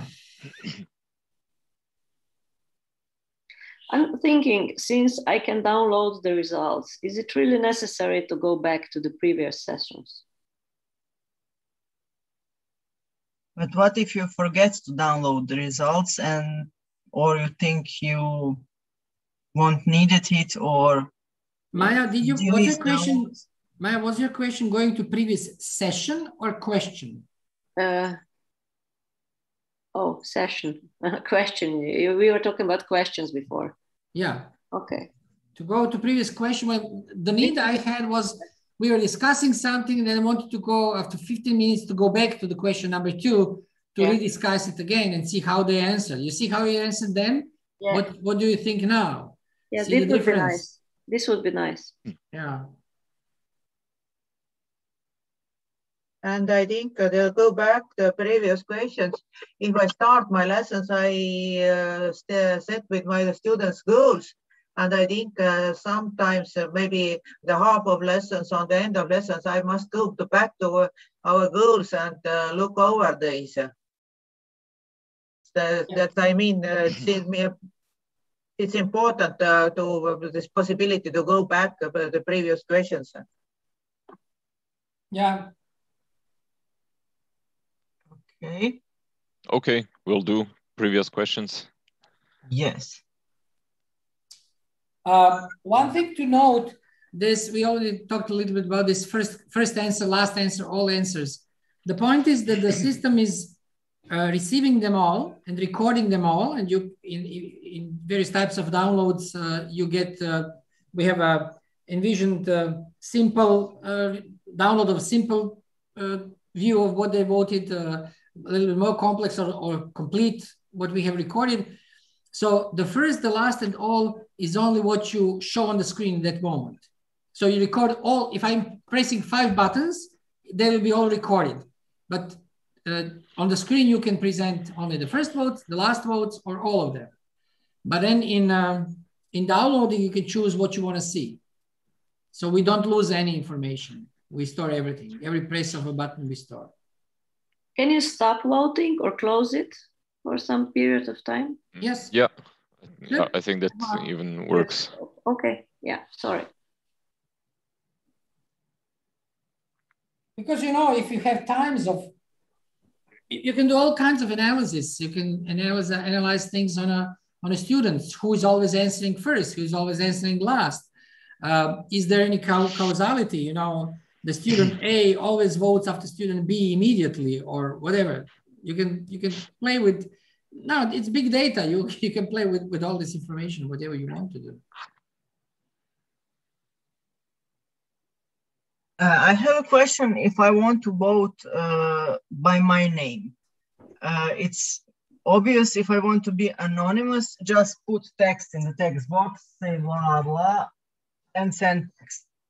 If I want to vote or answer as Maria, I have to write, right? I have to write Maria and my answer, right? Yeah, if you... Okay, go ahead. So we want to implement this feature where you'll be able to, let's say, register yourself. Okay. In that case, your answer here won't be listed under this code, IN 377, whatever, but as your first name, last name, or something. So we're going to add a button for that where you as a teacher can upload a list of users. So for us, it's convenient to use student's ID, which is a 10-digit number. For anything else, you can use a list of students' email addresses or anything a password they choose by themselves or anything. We just need for the lecture to upload a list with 2 columns. The first column is the code, the email, the user ID that the student is going to send. And the second column is their first name and last name, which will then be used as the identifier or name. So for our students, we would like to be able to have them send their 10-digit ID number. And then after they send that textual message, they will be registered as John Doe or whatever. One thing to explain is what you see here in front of your text, like A377A8. What you see here is unique identifier of your phone in this session, sort of a cookie. So what you see is that we can say, aha, all these last 4 answers were sent from the same phone, but we don't know who the phone belongs to. So the answers are individual. We can say that the same person answered to the first question with A, to the third question with B, to the fourth question with the sentence blah, blah. But we don't know who this is. We can connect it to one person. We don't know who it is. If you want to know them who they are, then in text window, they should type in some kind of their identifier. And then what we saw in practice that they mistype their identifiers. And then later we don't know who that was and they complain. So what Jure was explaining, we want this functionality where you can upload previously as a teacher the list of your students, and then they use this type of identifier, whatever it is, email, number, whatever, password.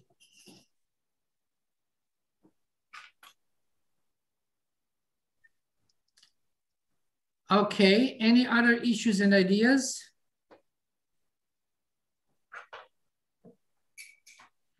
No. Since we are already way over our time, I suggest that we I'm sorry, that we are easily finished with our workshop today and leave our partners and for ourselves to think and imagine. Is there any other question or any suggestion or any idea? Of course, we are available at our emails at any time. You can write us, you can send us your ideas, and of course, we'll discuss it. We can discuss it on our next meeting with or our next workshop that will be in Friday, 21st of May. But I'll send invitation and documents on time, don't worry. So I think we had a good and quality discussion today, and good ideas are mentioned, and it's not going to be easy for Juraj and his team to to implement all of our ideas, but I'm sure he will manage it. And of course, if you need any help, do not contact us. So do you have some questions? Or then you can go eat and drink coffee or something. You are free now. Congratulations. I'll send you links to, of course, you have to have evaluation questionnaire. I'll send the link. You know everything. So we'll keep in touch. Have a pleasant weekend. Have a pleasant day. Eat something good. Take a good coffee or tea, and see you at Friday, 21st May. Thank you all, and goodbye. Today's presentation is going in the same folder than the last one? No, in the second folder.